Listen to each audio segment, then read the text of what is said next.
హెబ్రీలకు రాసిన పత్రిక. అందరూ జాగ్రత్తగా చూడండి. 13 అధ్యాయాలు కలిగిన పత్రికను ఇప్పటికీ 22 వారాలు ముగించుకొని 23వ వారానికి వచ్చేసాం.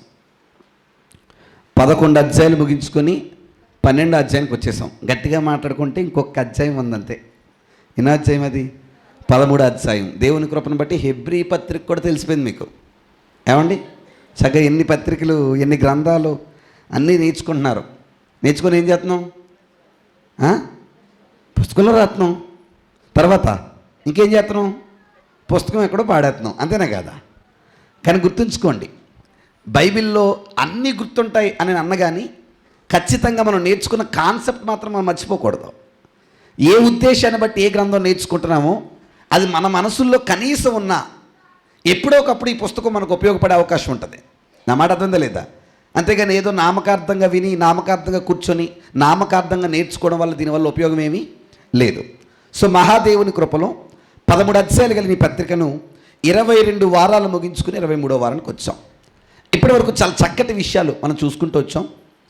ప్రారంభ అధ్యాయం నుంచి 10వ అధ్యాయము 18వ వచనం వరకు కూడా యెరూషలేములోని సంఘములో ఉన్న లోపాలను సరిచేస్తూ మాట్లాడాడు ఆయన. ఏంటా లోపం అంటే, యేసు ప్రభులోనికి వచ్చిన యూదులు యేసు ప్రభులో వస్తున్న కొన్ని కష్టాల వల్ల, ఇబ్బందుల వల్ల, బాధల వల్ల, సమస్యల వల్ల ఇక్కడ కంటే యోధా మతంలోనే పరిస్థితులు బాగున్నాయి. ఇన్స్టెంట్ రెమెడీస్ అంటే వెంటనే అక్కడ కొన్ని కళ్ళ ముందే కార్యక్రమాలు జరుగుతున్నాయి. సో దీనికంటే ఆ మతమే బెస్ట్ అని అక్కడికి వెళ్ళిపోయారు. అక్కడికి వెళ్ళిపోయి తత్వాలు ఏర్పడ్డాయి చాలామందిలో.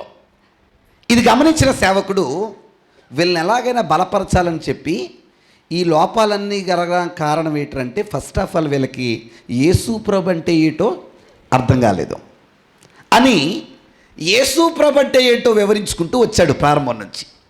అలా వివరించుకుంటూ వచ్చి ఆయన ఒక ప్రధాన యాజకుడిగా చూపించి, మీరు కళ్ళ ముందు జరుగుతున్న వాటిని నమ్ముతున్నారు కానీ కళ్ళ ముందు కనబడని బలి ఒకటి జరిగింది. ఆ బలి సాక్షాత్తు దేవుని కుమారుడిది. ఆ బలి మరలా మీరు అర్పించవలసిన పరిస్థితి ఏర్పడలేనటువంటి బలి.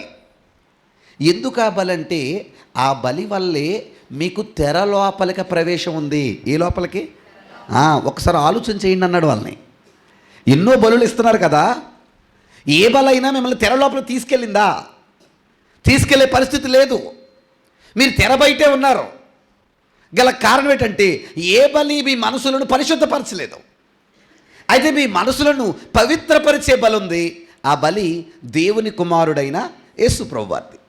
ఆయన బలి చేత తెర లోపలికి వెళ్ళే అవకాశం మీకు ఏర్పడింది. అయితే ఆయన బలి ద్వారా ఎలా ఏర్పడిందంటే, ఆయన సంఘము అనే మార్గము ద్వారా. అంతే కదా అన్నాడు? ఆయన శరీరమును మార్గము అన్నాడు. ఆ సంఘము అనే మార్గము ద్వారా తెర లోపలికి అంటే పరలోకానికి దారి దొరికింది అని చెప్పి ఎన్నో హెచ్చరికలు గత వారం పై వారం మనల్ని చేసి, అయితే లోపలికి వెళ్ళాలంటే ముందు మీకు విశ్వాసం ఉండాలి అన్నాడు పోయిన వారం. అంతేనా? ఏముండాలి? విశ్వాసం. విశ్వాసం అంటే కళ్ళ ముందు కనిపించేవి నమ్మడం కాదు నాన్న, కళ్ళ ముందు కనిపించినవి నమ్మడం. అది విశ్వాసం. మీరు ఏదో మామూలుగా నమ్మకాన్ని విశ్వాసం అనుకుంటే తప్పు. మీకున్న నమ్మకం విశ్వాసం కాదు. కళ్ళ ముందు మెటీరియల్ ఉంది కాబట్టి నమ్ముతున్నారు. కళ్ళ ముందు ఏమీ లేకపోయినా చెప్పబడుతున్న వాక్యాన్ని బట్టి, ముందున్న జీవితాలను బట్టి కలుగుతుంది. అదేంటది? విశ్వాసం. అది మీలోకి రావాలి. అది ఎలా వస్తుంది అంటే, విశ్వాస వీరుల చరిత్ర నేర్చుకోవడం వల్ల. అయితే ఈ విశ్వాసం యొక్క అంతిమ లక్ష్యం ఏంటంటే, ఏం పొందుకోవడం? పరలోకాన్ని. అలా చాలా చక్కగా విశ్వాసాన్ని గూర్చిన విశ్లేషణ గత వారం మనం చూసే ప్రయత్నం చేసాం. అవన్నీ చెప్పిన పౌలు గారు వాళ్ళల్లో ఉన్న కొన్ని లోపాలు సరిచేస్తూ, మీరు ఎందుకు వెళ్తున్నారంటే మీ శరీర రీత్యా బలహీనతలు ఏర్పడడం వల్ల, కాబట్టి వాటిని సరిచేసుకుంటేనే భక్తి జీవితంలో ముందుకెళ్ళగలరు అని చెప్పి ఈ విషయాలన్నీ మనం చెప్తున్నట్టుగా చూసాం. ఇప్పుడు అందులో భాగంగా ఎన్ని అధ్యాయాలు మనం మాట్లాడుకున్నాం? 11 అధ్యాయాలు మాట్లాడుకున్నాం. ఎన్ని? 11. అంతేనా? Very good. ఇప్పుడు మనం 12వ అధ్యాయంలోకి వెళ్ళాలి.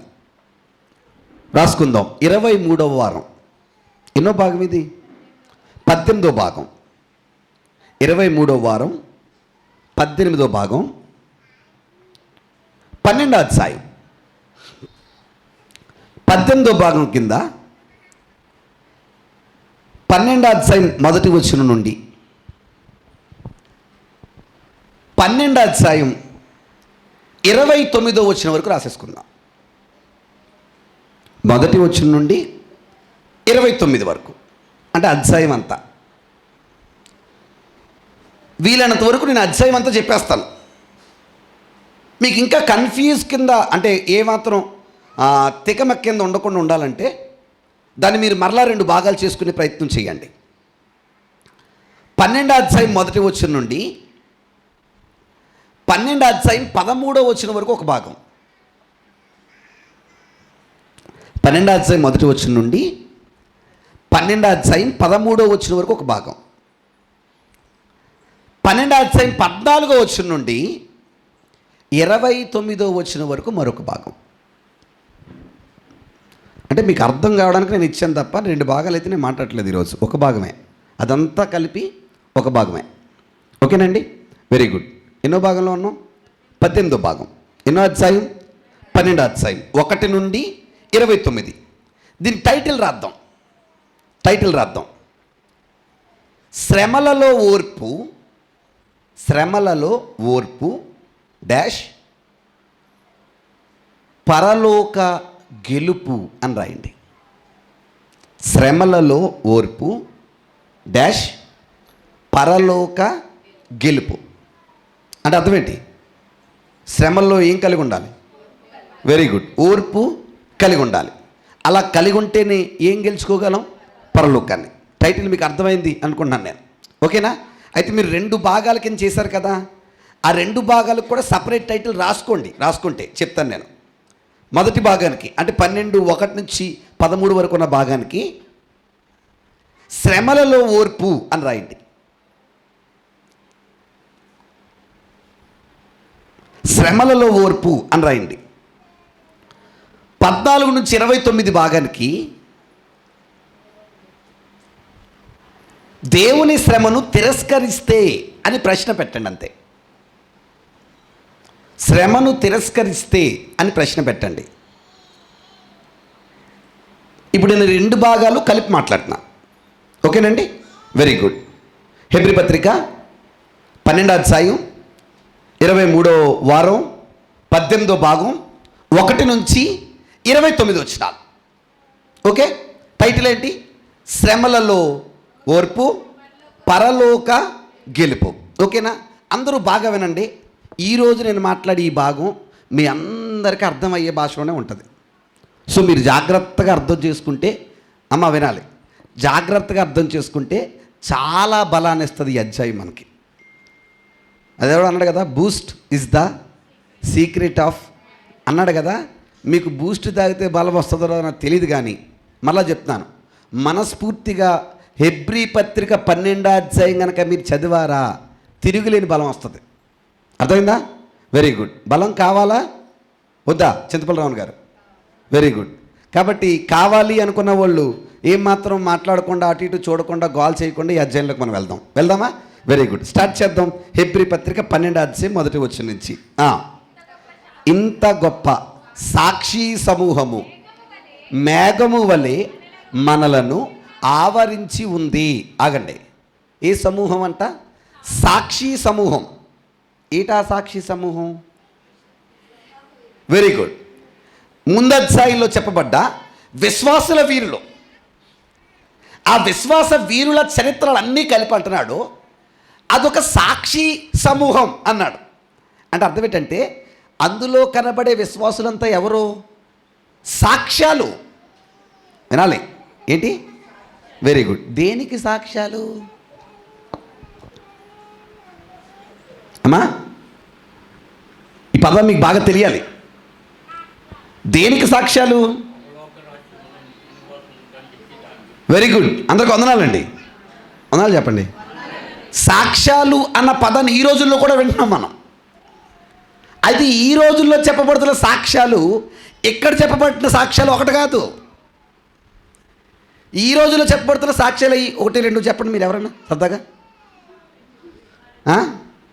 ఎప్పటి నుంచో ఆ? మీ ఆయన కూడా వేస్తున్నారండి. మీరు వేరే వాళ్ళు చెప్తున్నారా? సరే, మీకు ఎవరైనా చెప్పండి అన్నాను నేను. మీ జీవితాల్లో ఒకటే రెండు సాక్ష్యాలంటే ఏం చెప్తాం మనం? మాకు ఎప్పటి నుంచోనండి ఎండాకాలం చెప్పండి. చూసారా అన్నవే. ఏసీ లేదని చెప్పేవాడు ఒకడో, ఫ్రిడ్జ్ లేదని చెప్పేవాడు ఒకడో, పెళ్ళి కాలేదని చెప్పేవాడు ఒకడో, ఇల్లు లేదని చెప్పేవాడు ఒకడో, ఉద్యోగం లేదని చెప్పేవాడు ఒకడో. ఇప్పుడు యేసు ప్రభులోకి వచ్చాక దేవుడు నాకు అవన్నీ ఇచ్చాడు. ఈ గొప్ప సాక్ష్యాన్ని దేవుడు దీవించునుగాక. ముందు అయ్యగారికి వందనాలు, అమ్మగారికి వందనాలు. నిజమేనా? ఇదేంటిది? ఒక మాట చెప్పనా? ఇది సాక్ష్యం కాదని ఎందుకన్నానంటే, అప్పటి సాక్ష్యం చెప్పిన వాళ్ళని మీరు చూడండి, వాళ్ళ చెప్పిన సాక్ష్యాలన్నీ కూడా పరలోకానికి వెళ్ళే సాక్ష్యాలు. ఎక్కడికి చెప్పండి మీరు? ఎక్కడికి? దేన్ని చూస్తూ చెప్పారు వాళ్ళు? పరలోకాన్ని చూస్తూ. ఇప్పుడు చెప్పేవన్నీ ఎక్కడవి? భూలోక సంబంధమైనవే. నా మాటకి ఎత్తంది లేదా? అంటే మనం బలపరిచే సాక్ష్యం పరలోకానికి చేర్చేదై ఉండాలి. ఈ లోక సంబంధమైన సాక్ష్యం మన దృష్టిలో అసలు కరెక్టే కాదు. నా మాటకి అర్థం లేదా? ఇప్పుడు దాన్నే చక్కగా వివరించే ప్రయత్నం చేస్తున్నాడు. చూద్దాం, అందరూ తీయండి. హెబ్రీ పత్రిక 1వ అధ్యాయం 12వ అధ్యాయం 1వ వచనం. ఇంత గొప్ప సాక్షి సమూహము మేఘము వలె మనలను ఆవరించి ఉన్నందున మనము కూడా, అంటే మనము కూడా అంటే ఇంతకుముందు వాళ్ళలాగా, అంతే కదా అర్థం? Very good. మనము కూడా ప్రతి భారమును సులువుగా చిక్కుల పెట్టు పాపమును. అక్కడ రెండు పదాలు వచ్చాయి. ఈ పదాన్ని ఎప్పుడో, ఈ వచనాన్ని ఎప్పుడో నాకు ఎక్స్ప్లెయిన్ చేసినట్టు గుర్తు. ఇటీవల కాలంలోనే చేశాను. ఇక్కడ మాట్లాడానండి, మాట్లాడినట్టు గుర్తు. మనము కూడా ప్రతి భారమును సులువుగా చిక్కుల పెట్టే పాపమును. రెండు అన్నాడు అక్కడ. ఒకటేటి? భారము. రెండవది పాపము. మొదటిదేంటి? భారము. రెండవది మళ్ళీ అడుగుతున్నాను, పాపము భారము ఒకటి కాదా? చెప్పాలి. పాపము భారము ఒకటి కాదా? అక్కడ కాదనే కదా రాశాడు. మీ మీదున్న ప్రతి భారము, తర్వాత ప్రతి పాపము. అంటే మనం ఏమున్నాయి? భారం ఉంది. చెప్పండి మీరు, ఏముంది? పాపం ఉంది. భారం ఉంది, పాపం ఉంది. భారం ఏంటో చెప్పుకుందాం. అయితే ఈ రెండు ఏం చేస్తున్నాయంట? ప్రతి భారమును సులువుగా చిక్కుల పెట్టు పాపమును. ఏమేమి విడిచిపెట్టాలి? భారాన్ని, పాపాన్ని. Very good. విడిచిపెట్టి విశ్వాసమునకు కర్తయును దానిని కొనసాగించువాడైన యేసు వైపు చూచుచు మన ఎదుట ఉంచబడిన పందెములో ఓపికతో పరిగెడదాం. దేంతో? జస్ట్ అలా ఇమాజిన్ చేసుకోండి. అంటే మన ముందు ఏముంది? మన ముందు ఏముంది? పందెం. ఎక్కడి వరకు? Very good. మన ఫైనల్ డెస్టినేషన్ ఏది? పరలోకం. అక్కడి వరకు మనం ఏం చేయాలి? పరిగెత్తాలి. అమ్మ ఊహించుకోండి, ఇవన్నీ అలా కళ్ళ ముందు. పరిగెత్తవలసిన పందెం మన ముందుంది. అలా పరిగెత్తేటప్పుడు మనకి మోటివేషన్ కావాలి. ఎవరిస్తారు మోటివేషన్? దేవుడా. మోటివేషన్ అంటే తెలుగులో చెప్పండి. ప్రోత్సాహం. ఆ ప్రోత్సాహాన్ని ఇచ్చిన వాళ్ళు ఎవరో? మొదటి వచనంలో రాశారు కదా, ఇంత గొప్ప సాక్షి సమూహము మేఘము వలె మనలను ఆవరించింది. అంటే వాళ్ళు మనకి ఏమి ఇస్తున్నారు? ప్రోత్సాహం. ఎక్కడికి వెళ్ళడానికి? బాగా అర్థం చేసుకోండి. ఎక్కడికి వెళ్ళడానికి? పరలోకం వెళ్ళడానికి. వాళ్ళు ఏమి ఇస్తున్నారు? ప్రోత్సాహం. ఇప్పుడు మనం పరలోకానికి వెళ్ళాలంటే ఎవరిని చూడాలి? మనం ముందున్న వాళ్ళని చూస్తే పరలోకం వెళ్ళిపోతామా? మాట్లాడాలి. ఎవరిని చూడాలి? అక్కడ ముందున్న వాళ్ళు అనలేదు, యేసు వైపు చూడండి అన్నాడు. ఎవరి వైపు? అయితే మరి ముందున్న వాళ్ళు ఏం చూడాలంటే వాళ్ళు కూడా చూసింది యేసు వైపే. నా మాట అర్థమైందా లేదా? వాళ్ళు ఎవరి వైపు చూశారు? యేసు వైపు. ఇప్పుడు వాళ్ళు మనకేం చెప్తున్నారు? మీరు కూడా ఎవరి వైపు చూడండి? యేసు వైపే. యేసు వైపు చూస్తూ పరిగెత్తండి. ఎక్కడికి? చెప్పండి మీరమ్మా. ఎక్కడికి? పరలోకానికి. పందెంలో మీరు ఏం చేయాలి? పరిగెత్తాలి. అయితే వినాలి మీరు, అయితే ఆ పందెములో మీరు గెలవాలంటే మీ మీద 2 పరిస్థితులు ఉన్నాయి నెగ్గరవకుండా చేసేవి. ఒకటి పాపం, ఇంకొకటి భారం. మొదటిదేటి భారం, రెండవదేటి పాపం. పాపం మనందరికీ తెలుసు, మరి భారం ఏంటి? పాపం మనందరికీ తెలుసండి. పాపం ఎక్కడికి వెళ్ళనివ్వదంట మనల్ని. ఫర్ సపోజ్ ఎగ్జాంపుల్ చెప్తాను మీకు. ఇప్పుడు పరుగు పందెం పెడదాం మనం. ఎవరికి? అందరికీ అనుకోండి. ఈ బాక్స్ ఎత్తుకొని పరిగెత్తాలంటే పరిగెత్తగలమా చెప్పండి? బాక్స్ లేకుండా బాగా పరిగెత్తాం, అంతేనా కదా? ఈ బాక్స్ అనే కాదు, ఏదైనా బరువు పట్టుకుని ఏం చేయలేం, పరిగెత్తలేం. అలాగే పరలోకం అనే పందెంలో మనం నెగ్గాలంటే మన మీద భారం ఉండకూడదంట, మన మీద పాపం ఉండకూడదంట. ఏం ఉండకూడదు? భారం ఉండకూడదు, పాపం ఉండకూడదు. నిజం చెప్పనా, పాపం లేకపోతే పరలోకం వెళ్ళిపోతాం అని అనుకున్నాం మనం. కానీ పాపానికంటే ముందే ఒక సంఖ్య ఒక పదం కనబడుతుంది. ఏంటది? భారం. అమ్మ మీరు చెప్పండి, భారాలు కూడా పరలోకానికి వెళ్ళకుండా ఆపేస్తాయా? చెప్పండి, ఆపుతాయా? అంటే మీరు బాగా గమనించండి, అక్కడ భారం అన్న పదం పాపం కాదు, కానీ మన మీద ఉన్న భారం అది ఏం చేస్తుంది? పరలోకానికి వెళ్ళనివ్వకుండా ఆపేస్తుంది. ఏ భారాలు వెళ్ళనివ్వట్లేదు? పాపము కానీ భారాలు ఏముంటాయండి మన మీద? సువార్త బాధ్యతలా? సువార్త బాధ్యతలు పరలోకానికి తీసుకెళ్తాయి. మీరు చెప్పింది కరెక్టే, బాధ్యతలే. ఏ బాధ్యతలు అనుకుంటున్నారు? సువార్త బాధ్యతలు కాదు, కుటుంబ బాధ్యతలు. ఏ బాధ్యతలు? భారాలే కదా అవి. చెప్పండి, భారమేనా? Very good. ఎందుకు గుడి రావట్లేదమ్మా? డ్యూటీలో ఏమెత్తలేదండి, సెలవెత్తలేదు. ఎందుకు సెలవెత్తలేదు? ఎందుకు మానతలేదు అంటే, మానేస్తే నా కుటుంబ పరిస్థితి ఏటయ్య గారు? ఎవరికి దూరం చేసేసింది నిన్ను? నీ మీదున్న భారం దేవుడికి ఏం చేసింది? అది పాపం కాదు, కానీ అది కూడా నిన్ను పరలోకానికి వెళ్లకుండా ఆపేస్తుంది. నిజమా కాదా? మాట్లాడేటండి. ఈ రోజుల్లో చాలామంది జీవితాల్లో ఉన్న ఇలాంటి ఎన్నో భారాలు పరలోకానికి వెళ్లకుండా ఆపేస్తున్నాయి. నా భార్య వల్ల రావట్లేదండి ఎక్కడికి? గుడికి. ఏమా? నా భర్త వల్ల రావట్లేదండి ఎక్కడికి? మందిరానికి. నా పిల్లల పరిస్థితి బాగోదయ్య గారు, నేను వదిలేసి వచ్చేస్తే ఎలా? ఇవన్నీ పాపాలేం కాదు, మన మీద ఉన్న భారాలు, బాధ్యతలు. కానీ అవి కూడా ఎక్కడికి వెళ్ళకుండా ఆపేస్తున్నాయి చెప్పండి? పరలోకానికి వెళ్ళకుండా ఆపేస్తున్నాయి. అమ్మ బంగారు తల్లారు, ఒక మంచి మాట చెప్పనా? పరలోకం వెళ్ళాలంటే పాపాన్ని వదిలితే సరిపోదు, భారాలు కూడా పక్కన పెట్టాలి. వీటిని భారాల్ని. అలా ఎలాగండి? అంటే మా ఆవిడని వదిలేమనా, మా ఆయన్ని వదిలేమనా, మా పిల్లల్ని వదిలేమనా, కుటుంబాన్ని పట్టించుకోవద్దనా? కుటుంబాన్ని పట్టించుకోవద్దు అని అయితే నేను అనట్లేదు, కానీ దేవుని కంటే ఎక్కువగా పట్టించుకోవద్దు అంటున్నాను. అర్థమైందా? అర్థం కలదు అన్నమాట. మీకు ఎగ్జాంపుల్ చెప్తాను.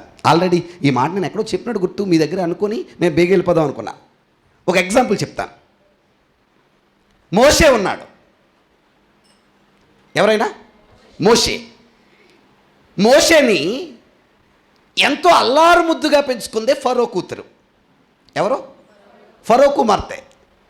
పెళ్ళి కూడా చేసుకోలేదు ఆవిడ. ఎవరున్నారని? మోషే ఉన్నాడని అల్లారు ముద్దుగా పెంచుకొని మోషే దరిదాపులో 40 ఏళ్ల వయసుకు వచ్చాడు, పెద్దోడయ్యాడు. ఎవరు చెప్పండమ్మా? ఎవరు? అమ్మా బాగా వినండి. ఎదిగిన కొడుకు మీద తల్లిదండ్రులకు ఆశలు ఉంటాయా, ఉండవా? ఎన్నో ఆశలు. ప్రతి తల్లి తండ్రి ఏమంటారు తెలుసా? నా కొడుకు నా ఆశలు తీరిస్తే బాగుండండి. అవునా కదా? కొడుకనే కాదు, కూతుర్ల మీద కూడా ఉంటాయి. చాలామంది కూతుర్లు చక్కగా సైడ్ అవుతున్నారు. ఆడి మీద ఉంది కదా, నా మీద లేదు కదా అనుకుంటున్నారు.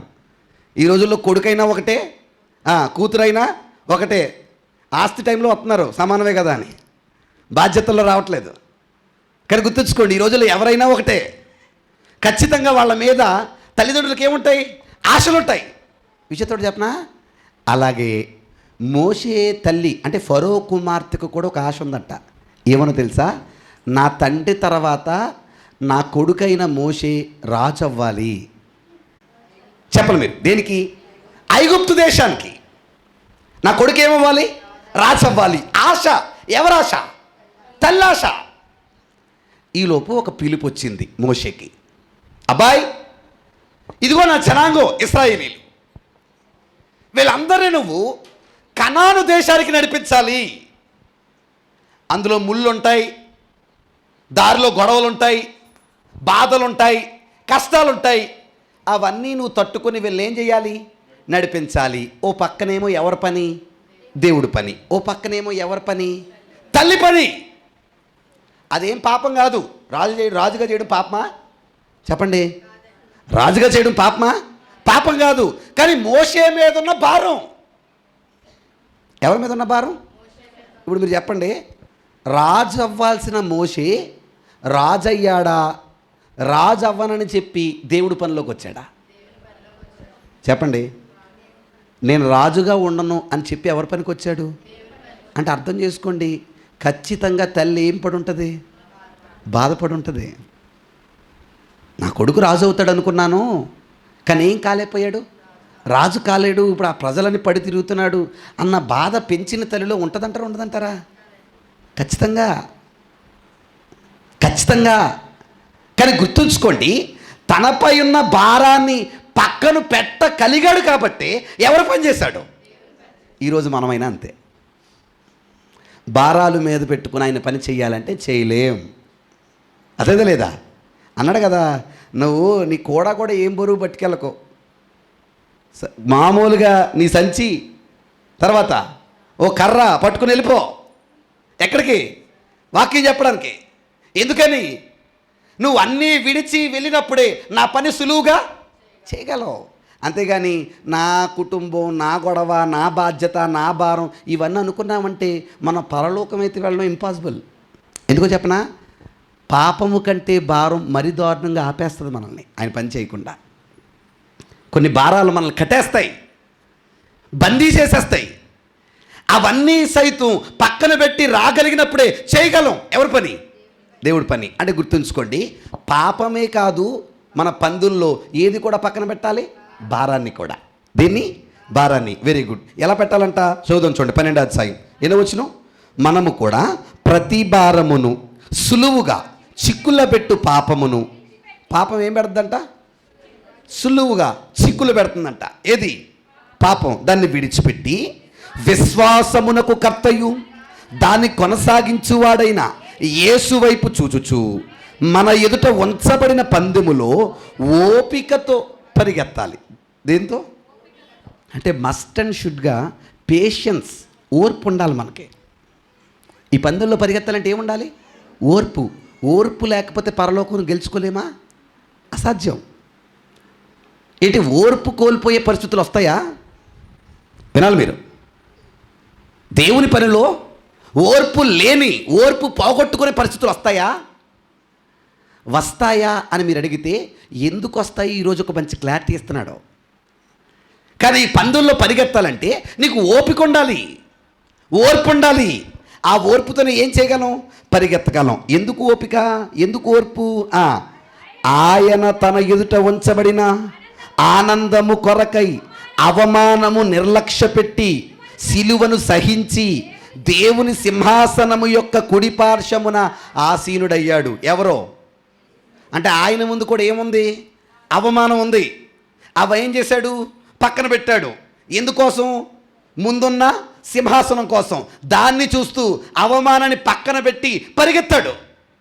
అలా పరిగెత్తాడు కాబట్టి చివరిదాకా వెళ్ళగలిగాడు. మధ్యలో నవ్వినవన్నీ పట్టించుకుంటే చివరిదాకా వెళ్ళగలిగేవాడా? అయ్యేవాడు కాదు. అలా పట్టించుకోకుండా ఉండాలంటే మనకేం ఉండాలి? ఓర్పు ఉండాలి. అమ్మ ఒక మాట చెప్పనా? బంగారు తల్లు జాగ్రత్తగానండి. నువ్వు ప్రయాణం మొదలుపెట్టు, వినాలి. నీ ప్రయాణంలో నీకు వంకలు పెట్టేవాళ్ళు 99 మంది ఉంటే మంచి చెప్పేవాడు ఒకడే ఉంటాడు. నిజమా కాదా? నేను ఎక్కడో చూశాను ఒక కథ, నాకు గుర్తొచ్చింది చెప్తున్నానే. ఇద్దరు భార్యాభర్తలో గాడిద మీద ఊరెళ్తున్నారంట. దేని మీద? చెప్పండి. గాడిద మీద. దారిలో కొంతమంది జనం చూశారంట వాళ్ళిద్దరిని.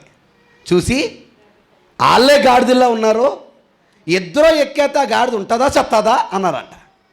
ఈ మాట ఎక్కడ పడింది? చెవిటిని పడింది. పడగానే ఇద్దరు బాధపడి, నిజమే కదా, మనం ఇద్దరు ఎక్కితే ఏముండదు, గాడిద ఉండదు కదా అని చెప్పి ఒకరు దిగేసి, అంటే భర్త దిగేసి భార్యను కూర్చోబెట్టి తీసుకెళ్తున్నాడంట. దేని మీద చెప్పండి అమ్మా? గాడిద మీద. కొంచెం దూరం వెళ్ళాక ఇంకో బ్యాచ్ ఎదురైంది. అది చూసావా? ఏది? భార్య అంత బలంగా ఉండి ఆవిడ గాడిద మీద కూర్చోండి భర్తను నడిపెత్తదా? ఎలాంటి ఆడదో అది అని అన్నారంట. ఎవరిని చెప్పండి అమ్మా? భార్యని. అనేటప్పటికీ భార్య అంటేనే గాడిద దిగేసి భర్తను ఎక్కించిందంట. ఏది చెప్పండి? గాడిద. ఎక్కించినప్పటికీ ఇంకొంచెం దూరం వెళ్ళారు, ఇంకో బ్యాచ్ ఎదురైంది. వాళ్ళు అన్నారంట, ఆడు అసలు మగోడేనా? ఎవడు ఎక్కినోడు? గాడిద ఎక్కినోడు ఇటు ఆడదాన్ని నడిపిస్తాడా? ఆడు గాడిద మీద కూర్చుంటాడా అని అన్నారంట. అనేటప్పటికీ ఎందుకు వచ్చిన గొడవ అని ఆయన దిగేసాడంట. ఏది? గాడిద. ఇంకొంచెం దూరం వెళ్ళేటప్పటికి ఇప్పుడు ఇద్దరు గాడిద దిగేసి నడుపుతారు. ఇంకొంచెం దూరం వెళ్ళేవాడికి మన చింతపల్లి గారు లాంటి ఆవిడ ఎదురయ్యి అందంట, ఏ అలా కింద నడిచి బదులు ఖాళీగానే ఉంది కదా, ఎక్కొచ్చు కదా. ఏది? నిజం చెప్పండి, వీళ్ళు ఊరు వెళ్తారా మధ్యలో ఆగిపోతారా? నేనేమంటానంటే అలాంటి గాడిదలు చాలా ఉంటాయి. అందరు కొందనాలు మనం వాటిని పట్టించుకుంటే జీవితంలో ముందుకి వెళ్ళలేము. నా మాట అర్థమైందా లేదా? నన్ను నవ్వాడండి అంటే నవ్వితే చెప్పండి, పక్కోడు నిన్ను చూసి నవ్వడం వల్ల నీకు వచ్చిన ₹1,00,00,000 లాస్ ఎంత ఉందా? చెప్పండి మీరు. ఆడు నిన్ను చూసి నవ్వాడు అనుకో, నువ్వు ఇంకా గట్టిగా నవ్వే, ఆడికే లాస్ ఇంకా. కానీ నిజం చెప్పనా, ఎవడో చూసంట ముఖం తేడాగా పెట్టాడంట, ముఖం వేరేగా పెట్టాడంట, అంతే ఇవిడు హట్ అయిపోయి నన్ను ఎంతో వంకరగా చూశాడు తెలుసా, ఇంక ససేమరా నేను ఆ ఈదులోకి వెళ్ళను. ఎందుకు వెళ్ళవు? ఎవరు ఆగిపోయారు? నువ్వే ఆగిపోయావు. ఎందుకు ఆగిపోయావు? నీ కళ్ళ ముందున్న కొన్నిటిని లక్ష్య పెట్టడం వల్ల. కానీ వాటిని నిర్లక్ష్య పెట్టినప్పుడే నీ ముందున్న పందెంలో నువ్వేం చేయగలవు? నెగ్గగలవు. అర్థమైందా లేదా నా మాట మీకు? మన ముందున్న పందెంలో నెగ్గాలంటే మన జీవితంలో చాలా వాటిని పక్కకు పెట్టే అవకాశం మనకు ఏర్పడాలి. అలా ఎవరు పెట్టారంట? యేసు ప్రభువు వారు. అందుకే చూడండి ఆయన కోసం ఎంత బాగా రాస్తున్నాడు. మీరు అలసట పడకయ్యు. అమ్మ మాట చదవండి అమ్మ, చాలా ముఖ్యమైన మాట అది. మీరు అలసట పడకయ్యు, మీ ప్రాణాలు విసుకకయ్యు ఉండునట్లు పాపాత్ములు తనకు ఎవరికి యేసు ప్రభుకి వ్యతిరేకముగా చేసిన తిరస్కారమంతయు ఓర్చుకొనిన ఆయనను గుర్తు చేసుకోండి. ఆయన అలాగే చాలామంది ఆయనకి పెట్టిన అడ్డుల్ని ఓర్చుకున్నాడు కాబట్టి ఎక్కడికి వెళ్ళాడు? పరలోకానికి వెళ్ళాడు. ఎవరో ఏమంటే యేసు ప్రభుని కూడా అన్న వాళ్ళు ఉన్నారా? యేసు ప్రభుని నిన్ను నన్నేనా? చెప్పండి. మనం అంటుంటాం కదా, నిన్నంటే తెలుస్తుంది అయ్యారు, నా గొడవ వదిలేయండి. యేసు ప్రభుని కూడా అన్న వాళ్ళు ఉన్నారా? మీకు మాట చెప్పనా, మనం ఇంకేదైనా చేస్తే అంటారేమో, పాపం మహానుభావుని ఏం చేయకుండా అన్నారు. ఎవరిని? యేసు ప్రభుని. చూద్దాము 2 సందర్భాలు. అందరూ తీయండి. మత్తయి సువార్త 9వ అధ్యాయం. ఎలాంటి మాటలు ఆయన్ని దెబ్బపూడ్చారో చూద్దాం. 9వ అధ్యాయం 32 నుంచి చూద్దాం. మత్తయి సువార్త 9వ అధ్యాయం. యేసును ఆయన శిష్యులను వెళ్ళుచుండగా, వెళ్తున్నారు ఆ పాపాలు ఎవరి జోలు తీయట్లేదు, వెళ్ళుచుండగా కొందరు దెయ్యము పట్టిన ఒక మోగవానిని ఎవరి దగ్గరికి? ఈయనెళ్ళాడా? వాళ్ళే తీసుకొచ్చారా? వెరీ గుడ్, తీసుకొచ్చారు. దయ్యము వెళ్ళగొట్టబడిన తరువాత ఆ మోగవాడు ఏటమ్మా మాటలాడగా మోగోడు తీసుకొచ్చారంట. ఆ మోగోడు నేనేం చేయించాడంట? మాట్లాడిచ్చాడు. ఎవరో? మంచి పనా చెడ్డ పనా? చెప్పండి. Very good. యాక్చువల్లీ మంచి పని చేసినప్పుడు ఏం చేయాలి జనాలు? పొగడాలి, అంతేనే కదా. విచిత్రం చెప్పనా, మనం అదే ఎక్స్పెక్ట్ చేస్తాం. మనం ఓ పనిలో పొగడ్తలు ఎక్స్పెక్ట్ చేస్తాం. పొగడకపోతే పని చేస్తామా? చెప్పండి. పొగడకపోతే పని చేస్తామా? నేనైతే చేయను. అంటే చెప్తున్నాను మీకు అర్థమైపోతుంది కదా అని. ఖచ్చితంగా ఏం చేస్తాం? పొగడ్తలే. ఇంత చేశానండి, నా కోసం ఒక మాట చెప్పాడా? నా పేరు చెప్పాడా? పొరపాటున ఇప్పుడు ఈ వారం ఎవరైనా మందిర పని చేశారనుకోండి, వచ్చే వారం వాళ్ళందరి పేర్లు గుర్తెట్టుకుని ఏం చేయాలి? చెప్పాలి. చింతపల్లి రావణ గారి పేరు మర్చిపోయాను నేను. ఆ పై వచ్చే వారం ఆవిడ గుళ్ళో ఉండదు అంటే ఆవిడ ఏమనుకోదు కదా, పేరు చెప్పాను నేను. నిజమే కాదండి? ఎందుకని? పొగడ్త రాకపోయేటప్పటికి ఆగిపోతాం. ఏమండి, పొగడ్త రాకపోతేనే ఆగిపోతాం కదా, అలాంటి తిడితే చేతమా? పొగడ్త పోతేనే ఆగిపోతాం మనం, అలాంటి తిడితే ససేమ దరిదాపులోకి రాము మనం. విచిత్రుడు చెప్పనా, దెయ్యం బట్టి మోగోడైపోయినట్టు తీసుకొస్తే ఆయన దెయ్యాన్ని వదలగొట్టి మాట రప్పించాడు. ఈయన ఎవరు? యేసుప్రభు వారు. వాళ్ళేమన్నారు చూడండి, అంత పని చేసిన ఆయనకి జన సమూహములు ఆశ్చర్యపడి ఏంటండి, ఇశ్రాయేలీలలో ఎలాగూ ఎన్నడూ కనబడలేదని చెప్పుకునిరి. అయితే పరిసయ్యులు ఇతడు దెయ్యముల అధిపతి వలన దెయ్యములను వెళ్ళగొట్టుచున్నాడని. ఎందుకు వెళ్ళగొట్టాడు తెలుసా? దెయ్యాలకు ఆయనే పోస్తున్నారంట. ఎవరిని? ఇప్పుడు న్యాయానికి యేసు ప్రభు గారు కనుక పంచాయతీ చేసుకుంటే చాలా పెద్ద పంచాయతీ అక్కడ. ఏ దెయ్యానికి అధిపతి నువ్వు చూపించరా అని కూర్చోవాలి ఆయన. నిజమే కదా? అలా కూర్చుంటే ఆయన పని ముందుకెళ్ళేదా? చెప్పండి, అసాధ్యం, ఇంపాసిబుల్. దయ్యాల అధిపతి కాబట్టి దయ్యాలలో కొట్టాడన్నారట. పుస్తక్కుని నిందేస్తారు మాట, చాలా సింపుల్గా వేశారు. ఆ మాట తీసుకునేవాడికి చాలా కష్టంగా ఉంటుంది, కానీ సింపుల్గా వేశారు. ఆయన ఏం చేస్తాడో తెలుసా? ఆయన యేసు వారి సమాజము మధ్యన నిలబడి వారితో కచ్చగట్టుకొని కోట్లాడుచుండెను. రాశాడా? ఏం రాశాడు? బోధించుచు రాజ్య సువార్త ప్రకటించుచు. అంటే అవతలోడు ఎన్ని వాగినా ఆయన పని ఆయన చేసుకుంటూ పోయాడు. అదైందా లేదా? 2 కప్పలకి పరుగు పందెం అంట. అందులో ఒక కప్ప చెవుడిది. అందరికి వందనాలు. ఏది నెగ్గిందో తెలుసా? చెవుడు కప్పే. ఎందుకు నెగ్గావయ్యా అంటే ఏం చెప్పింది తేలిన సమాచారం ఏంటంటే, పక్క కప్పేమో ఎవరెవరో మాటలిని పందుల్లో ఆగిపోయింది. చెవుడు కప్పకి ఏమి వినబడలేదు కాబట్టి నెగ్గింది. నేనేమంటానంటే మన జీవితంలో కొన్నిసార్లు చెవుడు వారిగా ఉంటేనే ముందుకెళ్ళగలం. కొన్నిటిని పట్టించుకోకపోతేనే మన జీవితంలో ఏం చేయగలం? ముందుకెళ్ళగలం. ఆవిడ ఎందుకు అలాగంది, ఆయన ఎందుకు అలాగన్నాడు, ఆయన ఎందుకు నన్ను అలా చూశాడు, ఆవిడ ఎందుకు అలా చూసింది, ఆ మాట ఎందుకు వచ్చింది, అదేం జరిగింది, అసలేమైంది అని ఇలా పట్టుకొని సాగదీతూ కూర్చున్నాం అనుకోండి. ఏమండి, పరలోకానికి కాదు కదా, ఇంట్లో నుంచి బయటకు కూడా మనం రాలేము. మీరు అలా బలపడాలంటే మీకు ఓర్పు ఉండాలంటున్నాడు. ఆ ఓర్పు ఎవరిని చూసి నేర్చుకోండి? యేసుప్రభుని చూసి. ఇలా ఒకటి కాదండి, ఎన్నో సందర్భాలు ఎదురయ్యాయి ఆయనకి. మంచి చేసినా పొగడకుండా ఎన్నో మాటలు వేలెత్తి చూపారు. ఎవరిని? యేసుప్రభుని. తట్టుకొని తన పని చేసుకున్నాడు, కానీ ఎవరితోనూ అనవసరమైన వాదన ఆయన పెట్టుకోలేదు. ఎందుకో తెలుసా? ఆయనకున్న సమయమే కొంచెం. ఎంత ఉంది ఆయన టైము? 33.5 సంవత్సరాలు. ఆ సంవత్సరాలు ఎవరు పని చేయాలి? దేవుడు పని చేయాలి. దేవుడు పని చేయడానికి నాకు టైం లేదు, ఇంకా నీతో ఏం గొడవ పెట్టుకోను. అదే ఆయన ఉద్దేశం. ఎవరి ఉద్దేశం? అమ్మ ఒక మాట చెప్పనా, నిజంగా ఈ పాజిటివ్ యాటిట్యూడే కనుక మనం ఉంటే చాలా ఈజీగా పొందుకోగలం పరలోకం. గుళ్ళో చాలామంది ఎందుకు మందిరంలో సరిగ్గా కొనసాగలేకపోతుందో తెలుసా? ఎవరో ఏదో అన్నారంట, అందుకని ఏమైపోయినా మందిరం ఆగిపోయాడు. అంటేనే ఏమైపోయాడు? ఆగిపోయాడు. ఓహో, అంటే ఆపేస్తావా? ఎవరో అంటే ఆపేస్తావా? సరే, మందిరానికి వచ్చిన విషయంలోనే అన్నారా? నీ జీవితంలో కూడా ఏదైనా అన్నారా? అంటున్నారా? చెప్పండి. మన జీవితాల్లో కూడా ఎన్నో మాటలు అంటున్నారా? అన్నారు కదా. మరి అప్పుడు జీవితాలు ఆపేస్తున్నావా? జీవితాలు ఆపేస్తున్నావా? ఉద్యోగం చేసేవాడిని ఏదో అంటుంటారు, ఉద్యోగాలు ఆపేస్తున్నావా? మరి అవన్నీ ఆపేతలగండి జీవితాలు కదా. మరి ఏది ఆపేయచ్చు? గుడికి వెళ్ళడం ఆపేయచ్చు.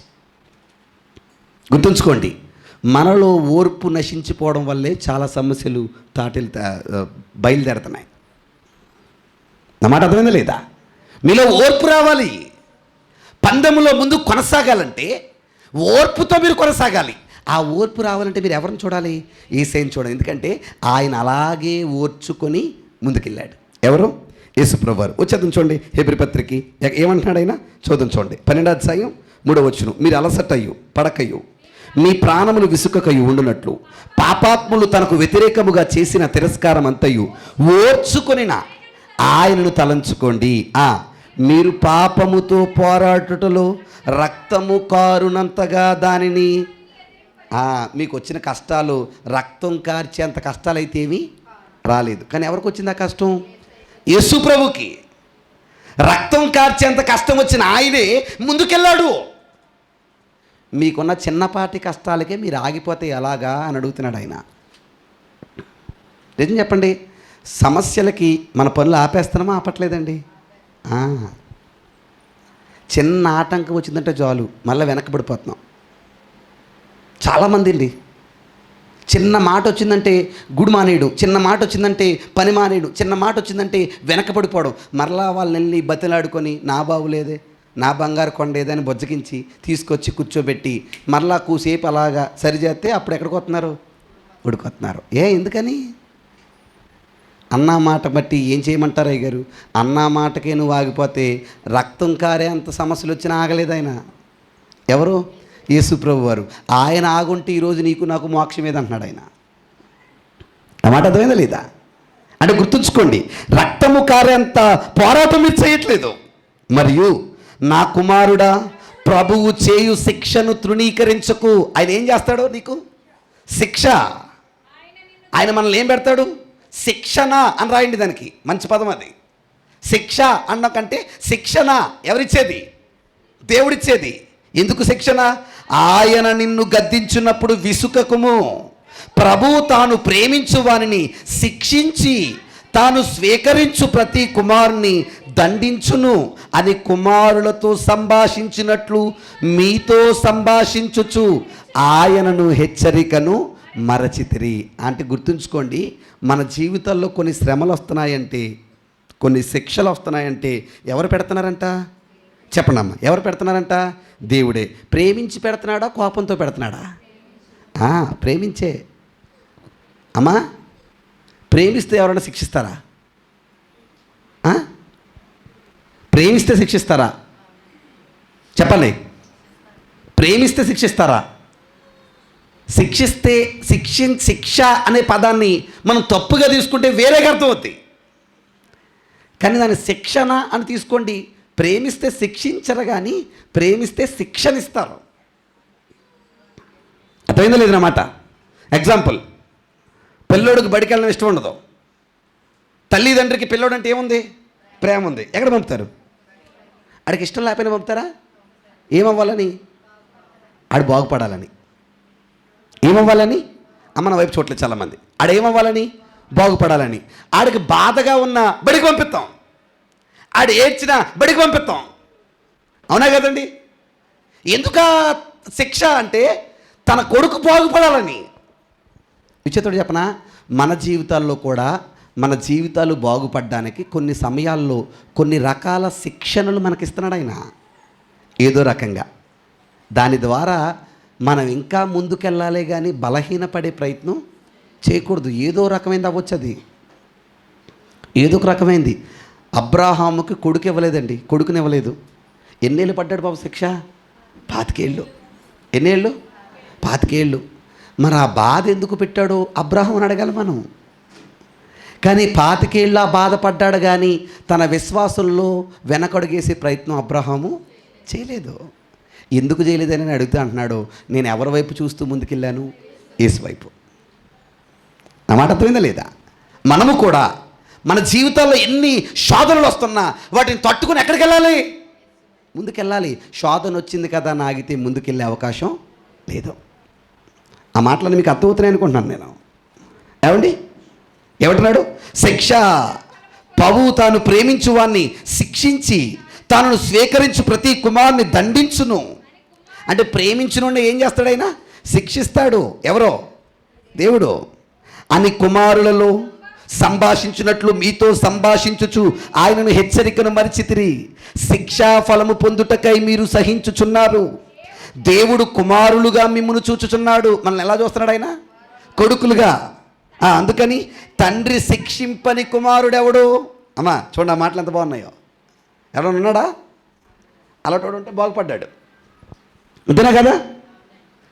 తండ్రి కొట్టకపోతే ఏ కొడుకైనా బాగుపడతాడా? మా అబ్బాయికి అండి దెబ్బ తగిలితే భయం అండి అని వదిలేసాడు అనుకోండి, ఆడు ఊరి మీద ఎంత అలా తెరవాలో అంత అలా తెరుగుతున్నాడు. అవునా కదా? నిజం చెప్పండి. ఈరోజు బయట పాడవుతున్న పిల్లలందరూ ఎవరి భయం లేక? తల్లిదండ్రి భయం లేక. ఓ భయం లేదు కదా వాడికి. ఓ భయం లేదు కాబట్టి విచ్చలవిడితనానికి అలవాటు పట్టాడు. ఆడికంటే ఒక ఉద్యోగం లేదు, ఓ స్థిరత్వం లేదు, ఓ క్రమం లేదు, ఓ బాధ్యత లేదు, ఓ పని లేదు. ఎందుకు లేదంటే ఆడిని భయపెట్టే తల్లి తండ్రి లేరు. తల్లిదండ్రి భయం అన్నోడు బాగుపడతాడా? చెప్పండి, బాగుపడతాడా? ఖచ్చితంగా ఖచ్చితంగా. చూడండి, ఎందుకు చెప్పినా మా నాన్న తిడతాడన్న భయంతో ఆయన పనిచేస్తాడు వీడు. అవునా కదా? మా నాన్న కొడతాడు, మా నాన్న తిడతాడు, చచ్చినట్టు నేను చదవాలి, చచ్చినట్టు నేను చెయ్యాలి అనే భయంతో అయినా కొనసాగుతాడు. భయం లేకపోతే చెప్పండి, భయం లేకపోతే అబ్బాయి చెప్పగలదు. ఇంక మనం మరి మాట్లాడి తిట్టుకుంటుంది. ఒక విషయం చెప్తే నేను తిట్టుకునే చెప్తాను. మొన్న రోజు ఓ పని ఉండి నేను చందుని తీసుకెళ్ళాను. నా కూడా సూర్యప్రకాష్ గారు తెలియదు అనుకోండి, అందరికీ వందనాలు. బహిరంగంగా చెప్పేస్తున్నాను ఇప్పుడు నేను. అయితే ఫోన్ చేశాను ఆంటీకి, ఆంటీ చందుని పంపించండి ఆంటీ అన్నాను. ఎక్కడికి బాబు? ఆంటీ ఇలాగ చిన్న పని ఉంది, దేవుడి పనికి, నాకు సహాయం కావాలి, తీసుకెళ్తానన్నా. అలాగే బాబు, కానీ ఆయన వచ్చేలోపు తీసుకొచ్చే బాబు అంతే. ఎవరు వచ్చేలోపు? ప్రకాష్ గారు వచ్చేలోపు. మీరు నమ్మండి, నాకు లేట్ అయిపోయింది. అక్కడ 10 అవుతుంది. ఈలోపు 4 ఫోన్లు నాకు. మారుతాంటీ ఏటాంటీ అన్నాను. అయ్యి బాబు, ఆయన వచ్చి టైం అయిపోతుంది, ఇంకా రాలేదేంటి బాబు? ఆంటీ వచ్చేసాడంటే పరిగెట్టుకుంటూ వచ్చేస్తున్నాడు అన్నాను. ఈయన అడిగాను, ఏనానా అంటే వెళ్ళిపోవాలని ఆ టైంలోపు అన్నాడు. ఎందుకని? ఎవరి భయం? తండ్రి భయం. 10 తర్వాత బయట ఉంటే మా నాన్న ఊరుకోడు అన్న భయం ఉంది కాబట్టి కొడుకు 10 లోపు ఎక్కడున్నాడు? లోపల ఉన్నాడు. 10 తర్వాత బయట ఉన్నా పర్లేదు అన్న ధీమా ఉందనుకోండి, వీడు ఎక్కడ ఉంటాడు? ఎక్కడ పడితే అక్కడ ఉంటాడు. ఆ భయం ఎవరు పెట్టాలి? తల్లి తండ్రి. నిజం చెప్పండి, తల్లి తండ్రి భయం ఉన్న బిడ్డ బాగుపడతాడా? బాగుపడ్డా? ఈయన అంటున్నాడండి, శిక్షించని తండ్రి ఎవడు? అంతే అర్థం. శిక్షించని తండ్రి ఎవడు చూపించండి మీరు నాకు. దేవుడు మమ్మల్ని బాధపెడతాడని మీరు అంటున్నారు కదా, మీరు మీ పిల్లల్ని శిక్షించుకొని ఉన్నారా? మీరు మీ పిల్లల్ని బాధ పెట్టుకుని ఉన్నారా? వాళ్ళు బాగుపడడం కోసం మీరు ఏం పెడుతున్నారు? ఓ దెబ్బ కొడుతున్నారు కదా, బాధ పెడుతున్నారు కదా. అలాగే ఏంటండి, కుమారులైన వారందరూ ఏం పొందుతున్నారంట?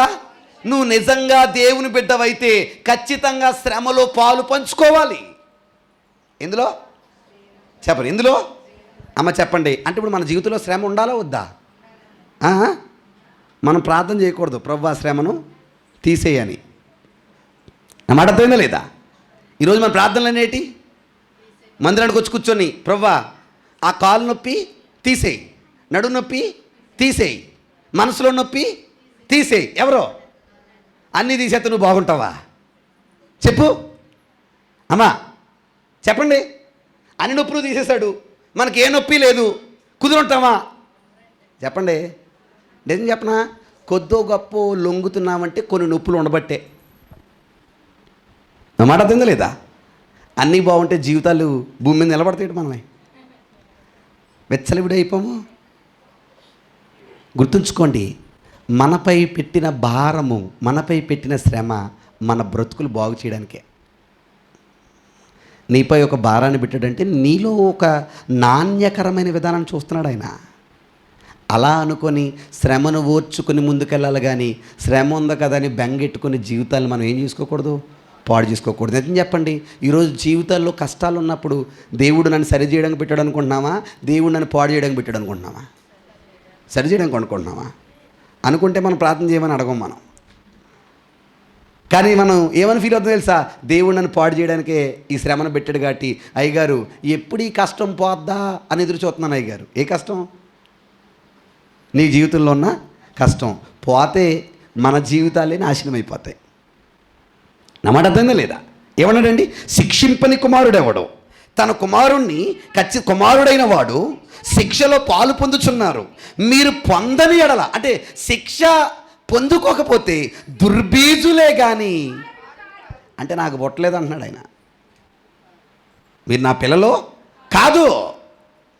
మీకు శిక్ష వద్దు అనుకుంటే నా పిల్లలు కాదంటే చెప్పండి, దేవుడు పిల్లలు కాదంటే ఇంకెవరు పిల్లలు మనం?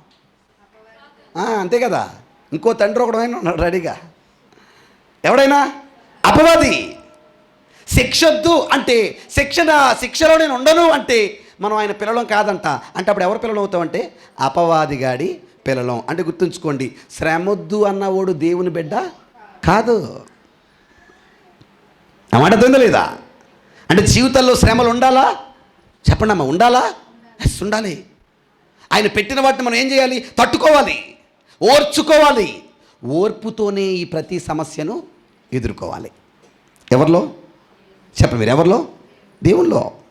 ఎవరిలో? దేవుల్లో. ఎవరిని చూస్తూ? యేసుని చూస్తూ. 9వ వచనం, మరియు శరీర సంబంధమైన తండ్రులు మనకు శిక్షకులయ్యుండిరి, వారి యందు భయభక్తులు కలిగి ఉంటిమి. అమ్మా, ఏ తండ్రి మనకు ఎలాగున్నారంట? శిక్షకులు. వాళ్ళంటే మనకేముంటుంది? భయం. ఆ భయం ఉంది కాబట్టి మనలో జాగ్రత్త ఏర్పడింది. నేను చాలాసార్లు చెప్పాను ఈ మాట మీకు. పని లేకపోతే బయటకు వెళ్ళండి అంటే ఏదైనా పని ఉంటేనే బయటకు వెళ్తాను. అంటే ఖాళీగా సమయం ఉంది కదా, సరదాగా బయటకు పోయి తిరిగి వద్దాం అన్నది ఇప్పుడు ఉండదు నాకు. ఓ ఫ్రెండ్స్ అంటే ఇంకెలాగా ఒకటే ఫ్రెండ్ అనుకోండి, అందరికీ వందనాలు. మా ఆవిడే నాకు ఫ్రెండ్. ఇప్పుడు నా పిల్లలోనే ఆవిడ లేకుండా బయటకు వెళ్ళిన అసలు. సరే పక్కన పెడదాం. అప్పుడప్పుడు అంటుంది, బయట కుర్రోళ్ళందరూ అలాగే వెళ్తుంటారు కదా, నువ్వెందుకు అలా తిరగవు, నీకెందుకు ఫ్రెండ్స్ ఉండరు అంటే, నాకు చిన్నప్పుడే తోలు తీస్తారు. అందరికీ వందనాలు. అప్పుడే సెపరేట్ అయిపోయాను నేను. నాకు బాగా గుర్తు, ఇప్పటికీ మర్చిపోలేను నా సన్నివేశాన్ని నేను. ఓసారి మా అక్క పెళ్ళి, ఇంట్లో మంచి హడావుడి, చుట్టాలందరూనే. అయితే ఎప్పుడు 6 లోపు ఇంట్లో ఉండాలి. అప్పుడేమైందంటే మావాడెవడో ఒక అన్నీ ఉంటే అన్నితో పాటు నేను బయటికి వెళ్ళి ఆడేదో కొబ్బరి బండం ఇప్పిస్తానంటే వెళ్ళి కొబ్బరి బండం తాగి ఆడితో పాటు జస్ట్ 7 గంటలకు అనుకుంటూ వచ్చాను. ఈలోపు ఎంత పైపు కొట్టమట్టుకుని రెడీగా ఉన్నారు మా డాడీ. ఏం జరిగింది మీ అందరికీ తెలుసు, నేను చెప్పక్కర్లేదు. మీరు నమ్మండి, అప్పటి నుంచి 6 తర్వాత బయట ఉండాలంటే భయం. ఆ భయం ఎవరి వల్ల వచ్చింది? తండ్రి వల్ల. ఆ భయం ఈరోజు నన్ను బయటకు పోకుండా చేసేది. అంతే కదా? ఆ భయం ఆయన పెట్టి ఉండకపోతే, ఆ జాగ్రత్త ఆయన చూసి ఉండకపోతే ఈరోజు నా పరిస్థితి ఎలా ఉంది నువ్వు? అంతేనా కాదండి? కానీ మనమే ఫీల్ అవుతుంది చెప్పనా? ఆ టైంలో నేనేమని ఫీల్ అవుతుంది చెప్పండి? అవ్వా, ప్రపంచంలో ఇంత దారుణమైన తండ్రి ఎవరికైనా ఉన్నాడా? అవునా? అప్పుడు మనం అలా ఫీల్ అయినప్పుడు పక్క వాళ్ళు వచ్చి అంటారు, మీ నాన్న ఎలాంటోడని నాకు ముందు నేను తెలుసు. అవునా కదా? నేనేమంటానంటే, ఆ రోజు నాకు ఆ విలువ అర్థం కాలేదు, ఈరోజు అర్థమైంది, నా జీవితం బాగుందనిపించింది. అంటే గుర్తుంచుకోండి, ఆ రోజు నేను పడ్డ శ్రమ నా జీవితాన్ని బాగు చేయడానికే. కుర్రోళ్ళకి నచ్చదండి బయటికి వెళ్ళొద్దంటే. మీరు పిల్లలు ఉంటారా? రే ఇప్పుడు ఎక్కడో పెళ్లి జరుగుతుంది అనుకోండి ఊర్లో, రే ఇప్పుడు ఎలాగో పడుకో, పొద్దున్న వెళ్ది కానీ అన్నారు అనుకోండి, ఆడికి ఇంకా మెంట్లో బీపీ అన్నీ వచ్చేస్తాయి. వచ్చేసి ఏమండి ఇంకా కొంచెం తిరగబడి వెళ్ళిపోతాడు. ఏం చేయలేడు అయితే గింజుకొని పడుకుంటాడు. అవునా కదా? కానీ ఎందుకు వెళ్ళొద్దు అన్నారంటే, అక్కడ ఏదో తొంట్ర పని జరుగుతుంది, నువ్వు వెళ్ళి ఆ తొంట్ర పనిలో పడతావు, అందుకని నువ్వు పడకుండా ఉండాలంటే నువ్వు ఇక్కడ కుదురుగా ఉండడం మంచిది అన్న భయాన్ని తండ్రి పెడుతున్నాడు. ఈడ తెలుసుకుంటే బాగుపడతాడు, తెలుసుకోకపోతే ఎవడికి నష్టం? ఆడికే నష్టం. ఏమన్నా మంచి జరుగుతున్నాయా అర్ధరాత్రులు బయట? ఏమండి, రేపు పెళ్ళంటే ముందు రోజు రాత్రి అసలు పంపకండి మీ పిల్లల్ని. కుదురుంటలేదు కుర్రోళ్ళు ఎవరో, తిట్టుకున్నా పర్లేదు మీరు అందరూ. ఏమన్నా మంచి చెప్పాలి కదా? అర్థమవుతుంది లేదు నా మాట మీకు? ఎందుకంటే నువ్వు నీ బిడ్డను జాగ్రత్త చేస్తేనే వాడు క్రమశిక్షణగా బతుకుతాడు, నాణ్యతగా విధేయతగా కొనసాగుతాడు. నువ్వు ఎప్పుడైతే నీ బిడ్డను వదిలావో ఆటోమేటిక్గా వాడి జీవితం ఏమైపోద్ది? పాడైపోద్ది. అలాగే దేవుడు మనల్ని అణిచితేనే, దేవుడు మనల్ని శిక్షిస్తేనే మన జీవితాలు ఎలాగుంటాయి? బాగుంటాయి. నా మాట అర్థమైందా లేదా? అంటే ఇప్పుడు మీరు చెప్పండి, శిక్ష కావాలా వద్దా? ఖచ్చితంగా మన జీవితంలో శిక్ష ఉండాలా వద్దా? ఉండాలి. బాధలు ఉండాలా వద్దా? ఉండాలి. నాకు ఏంటి బాధలు అని అనకూడదు ఇంకా మనం. నా మాట అర్థమైందా లేదా? Very good. ఏమన్నాడండి? వచ్చేద్దాం, టైం కావాలి, టైం లేదు, వేగ వెళ్ళిపోదాం. అట్లయితే ఆత్మలకు తండ్రి అయిన వానికి మరి ఎక్కువగా లోబడి బ్రతుకోవాలని కదా భూ సంబంధమైన తండ్రులకే భయపడతాం, మరి ఆత్మకు సంబంధమైన తండ్రికి ఇంకెంత భయపడాలి? వారు కొన్ని దినముల మట్టుకు తమకిష్టం వచ్చినట్టు మనం శిక్షించిరు కానీ మనము తన పరిశుద్ధతలో పాలు పొందవలనని మన మేలు కొరకే దేనికట్ట శిక్ష ఇచ్చేది దేవుడు? అమ్మా చెప్పండి అమ్మా. అంటే దేవుడు పెట్టే శిక్ష మేలుకా కీడుకా? అదిగో చూడండి, ఎవరో ఇద్దరు కుర్రలు వెనక్కి వెళ్ళిపోతున్నారు. వాళ్ళ పేరెంట్స్ ఎవరు చూసుకోండి అమ్మా. ఇద్దరు పిల్లలు బయటకు వెళ్తున్నారు, ఎవరో చూడలేదు నేను. Very good. ఏంటంట? మేలుకే. ఏంటి మావాడిని ఆపుతావా అన్నట్టు చూడకండి నా వైపు. ఆ బిడ్డ మేలుకే. ఎందుకు చెప్పనా? అలా నువ్వు కట్టడి వేస్తేనే వాడు ఏమవుతాడు? సరవుతాడు. కట్టడి వేయకపోతే చెప్పండి అమ్మా. నిజమా అండి అయ్యగారంటే నేనే బెస్ట్ ఎగ్జాంపుల్. అందరికి వందనాలండి. నవ్వుతూ చెప్పండి. మా డాడీ నాకు వేసిన ఆనకట్లు అన్నీ ఇన్ని కాదు, మీకు తెలుసు. పొరపాటున నిద్రపోయాననుకోండి, ఎక్కడ చెప్పండి, బెంచి ప్రార్థనలో ఏం పోతే నిద్ర వస్తే ఏం చేసేవారు? మీరు నమ్మండి నమ్మపోండి, ఎన్ని బాధలు పడ్డాను. అందరికి వందనాలు. అవన్నీ ఈరోజు నన్ను సరిచేసాయి. నిజమే కదా? అప్పుడప్పుడు అనుకుంటుంటాను, ఆయన నా జీవితంలో లేకుండా ఉండి ఈ బైబిల్ ఒకటి నా జీవితంలో లేకుండా ఉంటే నేను ఎంత దారుణంగా ఉందినా అని అనుకుంటుంటాను నేను. ఎందుకంటే నేనేమంత మంచిగా ఉండేవాడిని కాదు. కానీ ఆయన ఉండడం వల్ల, దేవుని భయం ఉండడం వల్ల నా బ్రతుకు ఏమైంది? సరైంది. అమ్మ ఒక మాట చెప్పనా, ఏదో ఒక భయం ఉంటేనే బ్రతుకులు ఏమవుతాయి? బాగుపడతాయి. భయం లేని బ్రతుకు వెచ్చలవిడే. దేవుడు పెట్టే శ్రమలు కూడా దీనికోసమంట, మేలుకే, కీడు కాదు. మేలు కొరకే ఆయన శిక్షించుచున్నాడు. మరియు ప్రస్తుతమందు సమస్త శిక్షయు దుఃఖకరముగా కనబడిను. ప్రస్తుతం ఎలా కనబడుతున్నాయి?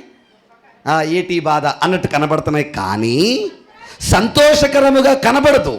అయినను దాని యందు అభ్యాసము కలిగిన వారికి అది నీతియు సమాధానకరమైన ఫలమిచ్చును. చూడడానికి బాధగానే ఉంటాయి, కానీ బాధపడకండి. భవిష్యత్తులో నీతి సమాధానం అనే ఫలాలు నీకు అవి ఇస్తాయి, నువ్వు పడుతున్న బాధలో. ఆ మాట అర్థమైందా లేదా? అంటే మీరు గమనించండి, మన జీవితాల్లో దేవుడు పెడుతున్న ప్రతి శ్రమ మన జీవితాల్లో ఏం చేయడానికి? సరిచేయడానికి, బాగు చేయడానికి, క్రమపరచడానికి, నిలబెట్టడానికి. ఆయన ప్రేమించినోడే బాగు చేస్తాడంట. ప్రేమించినోడు జోలికి వెళ్ళడం. కొంతమంది చూడండి, ఇంక వదిలేస్తాడు ఆయన. బైబిల్లో రాస్తాడు కదా, దుష్టాత్మకు విడిచిపెట్టేస్తాడు వాళ్ళని. ఎందుకంటే ఇంక వాళ్ళ బ్రతుకులు ఏమో మారో. కానీ పదే నిన్ను ఆయన అనుస్తున్నాడు, ఒక దెబ్బ కొడుతున్నాడు, ఒక బాధ పెడతాడంటే నిన్న ఆయన వైపుకు లాక్కోవాలని తపన ఎవరిదే? అది అర్థం చేసుకొని ఇంకా ఆయనలో ఎదిగే ప్రయత్నం మనం చేయాలి. అంతేగాని శ్రమలను చూసి మనం భయపడి ఎంత ఉంటున్నాయి, ఎందుకు వస్తున్నాయి అనే భావం మనలోకి రాకూడదు. అదేందా? కాబట్టి వడలిన చేతులను, సడలిన మోకాళ్లను బలపరచుడి, మరియు కుంటికాలు బెనక బాగుపడు నిమిత్తము మీ పాదములకు మార్గములు సరళము. అంటే మీ కాళ్ళు సరి చేసుకోండి, మీ చేతులు బలం తెచ్చుకోండి. ఎవరిలో ఉండడానికి? దేవుళ్ళో ఉండడానికి. మీ కాళ్ళు అంటే తప్పుడు మార్గంలో వెళ్తుంటే దాన్ని మరలా సెటరేట్ చేసుకోండి. ఎందుకంటే మీకు వచ్చిన శ్రమ మిమ్మల్ని సరి చేయడానికే. గొర్రెలు కాసి ఉండి ఎప్పుడైనా చూసలేదు మీరు? ఒక గొర్రె మందలోంచి పక్కకి వెళ్ళిపోతుంటుంది. అప్పుడు ఏం చేస్తాడు? ఎత్తుకుని తీసుకొస్తాడా? ఎవరు అన్న వాళ్ళు? ఎత్తుకుని తీసుకొస్తాడా? మందలోంచి గొర్రె పక్కకి వెళ్ళిపోతాడు, ఏం చేస్తాడమ్మా? ఎవరు రేఖ అందా ఎత్తుకుని తీసుకొస్తాడని? ఏం చేస్తాడమ్మా? సరే, మీకు గొర్రెలు అంటే తెలియక గేదెలు కాసుకుని చూస్తారా? ఓ గేదె అటు ఇటు వెళ్తుంటుంది, ఏం చేస్తాడు? ఎక్కడ? అప్పుడు లైన్ అయిపోద్ది కదా అమ్మా. మనమే దెబ్బేసాడంటే దేవుడు మనల్ని ఏం చేయాలని? లైన్ చేయాలని. ఎందుకు లైన్ చేయాలంటే మీరు చెప్పేయండి, మనం ఎటు వెళ్తున్నామని? తప్పుడు దారిలో వెళ్తున్నామని. అదేందా లేదా? ఇవన్నీ తెలుసు మనకి, అన్నీ నాకు తెలుసు అన్నట్టు చూస్తున్నారు అందరూ కూడా. అన్నీ తెలుసురా. మళ్ళీ ఇప్పుడు అంతా అయిపోయాక ప్రార్థన తెలుసా? ప్రవ్వా, ఆ సమస్య నువ్వేం చేసాయి? తీసేయి. ఎరవవు అంటే ఇంకా ఆ డిజైన్ అలా చేయబడ్డాం అంతే. మనం ఈ మాటలు ఎన్నోసార్లు చెప్పుకున్న మాటలే, అవునా కదండి? కానీ గుర్తుంచుకోండి, ఈసారి తీసేని చేయకండి, అది ఉంచు అని చెయ్యండి. ఎందుకంటే నీపై ఉన్న ఒత్తిడి వల్లే మన బ్రతుకులు ఏమవుతున్నాయి? సరవుతున్నాయి. అర్థమైందా లేదా? వెరీ గుడ్, వచ్చేద్దాం, టైం లేదు. 14 వచ్చి నుంచి, అందరితో సమాధానమును పరిశుద్ధతయు కలిగి ఉండుటకు ప్రయత్నించండి. ఎందరితో ఎందుకని వినాలి మీరు. ఎందుకని? ఇందాక మనం అనుకున్నాం కదా, నీ విశ్వాస జీవితంలో నిన్ను వేలెత్తి చూపి మాట్లాడే బ్యాచ్ ఉంటారు. ఇప్పుడు నువ్వేం చేస్తావు? నిన్ను ఎవడైతే ఏలెత్తి చూపాడో ఆడి మీద నువ్వు పేకల దాకా ఎట్టుకుని కూర్చుంటావు. కూర్చొని ఏం చేస్తావు? భోంచెయ్యవు, బొజ్జోవు, ఇంకా నీకు మనశ్శాంతి ఉండదు, నెమ్మది ఉండదు, ఇంకా దానివల్ల బోలని బాధలు, బోలని టెన్షన్లు, బోలని అనారోగ్యాలు. ఎవరి క్లాసు? నీకే లాసు.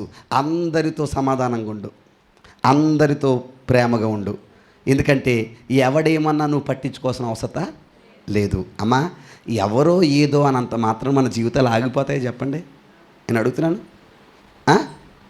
ఇక్కడ ఫలానా ఆయన అంటే నా జీవితం ఆగిపోద్దండి అన్న వాళ్ళు చెప్తాను, చేతులు ఎత్తండి. అలాగైతే ఎంతమంది ఎన్నంటారో నన్ను, అందరికి వందనాలు, ఆ ఏళ్ళ బోళ అని అనుకుంటాను, మళ్ళీ తర్వాత రోజు మొదలైపోతాను. ఎన్ని ఉంటాయో మీకు తెలుసో తెలీదో. ఒక ఆయన ఎంత పెద్ద మాట అని తెలుసా? ఓ సంఘంలో 10 సార్లు అక్కడ సంఘ వాతావరణాన్ని బట్టి నేను మాట్లాడుతుంటే నా సేవకుణ్ణి ఎవరితో ఎలా మాట్లాడాలో నాకు తెలుసు.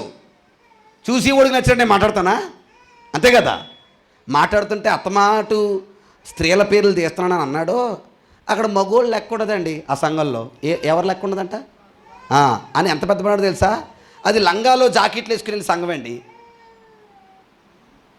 విన్నాను ఆ మాట, చెవిలో పడింది. వచ్చి వారం ఆయన ఎదురయ్యాడు.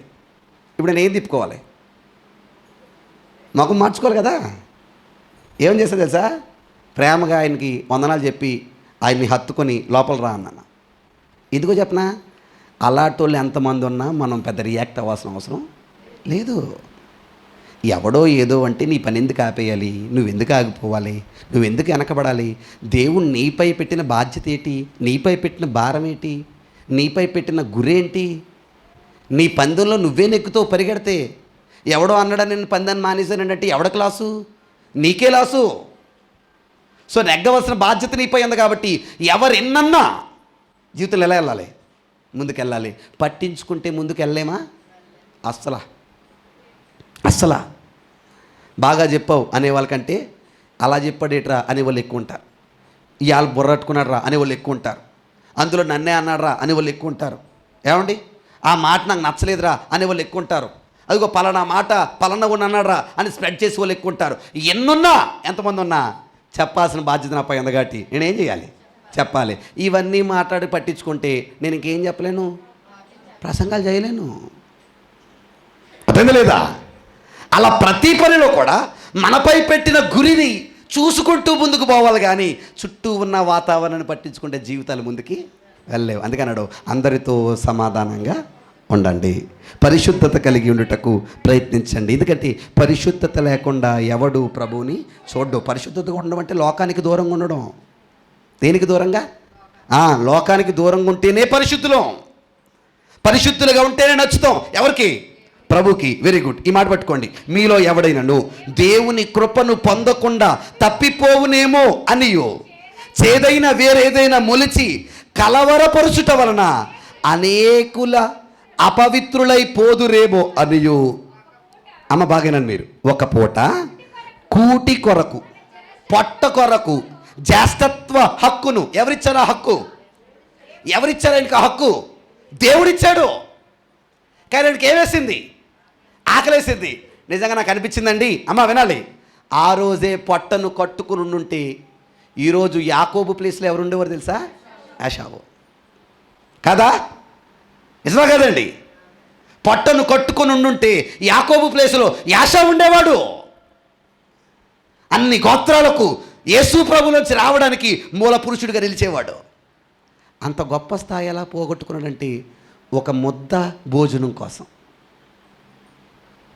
ఆ క్షణపు ఆవేశం కోసం. నిజమా కాదా? అమ్మ ఈ రోజులో కూడా చూడండి, ఆ క్షణికాలంలో పుట్టిన కొన్ని ఆవేశపూరితమైన నిర్ణయాల వల్ల చాలామంది భవిష్యత్తు అంతా పాడు చేసుకునే పరిస్థితులు చోటు చేసుకుంటున్నారు. ఆ కళ్ళ ముందు ఏదో నచ్చుతుంది వీడికి. ఆ నచ్చినప్పుడు ఇంకా దానికోసం ఈడేటో మర్చిపోతాడు, ఈడి స్థాయి మర్చిపోతాడు, స్థితి మర్చిపోతాడు, ఈడి విధానాన్ని మర్చిపోతాడు, చెత్తలోకి వెళ్ళిపోయే ప్రయత్నం చేస్తాడు. కానీ విచిత్రం చెప్పిన, గట్టిగంటే ఆ ముద్ద వల్లో లేకపోతే ఆ కోరిక వల్లో ఆ ఆవేశం వల్లో నువ్వు సంతోషపడేది కొన్ని నిమిషాలు, ఆ నిమిషాల తర్వాత మళ్ళీ మామూలే. అప్పుడు నువ్వు ఎంత గింజుకున్నా నువ్వు కోల్పోయిన దాన్ని మరలా తిరిగి పొందుకోలేము. అదే రాస్తుంది అక్కడ. ఒక్క పూట ఆ మాటలు పట్టుకోండి మీరు.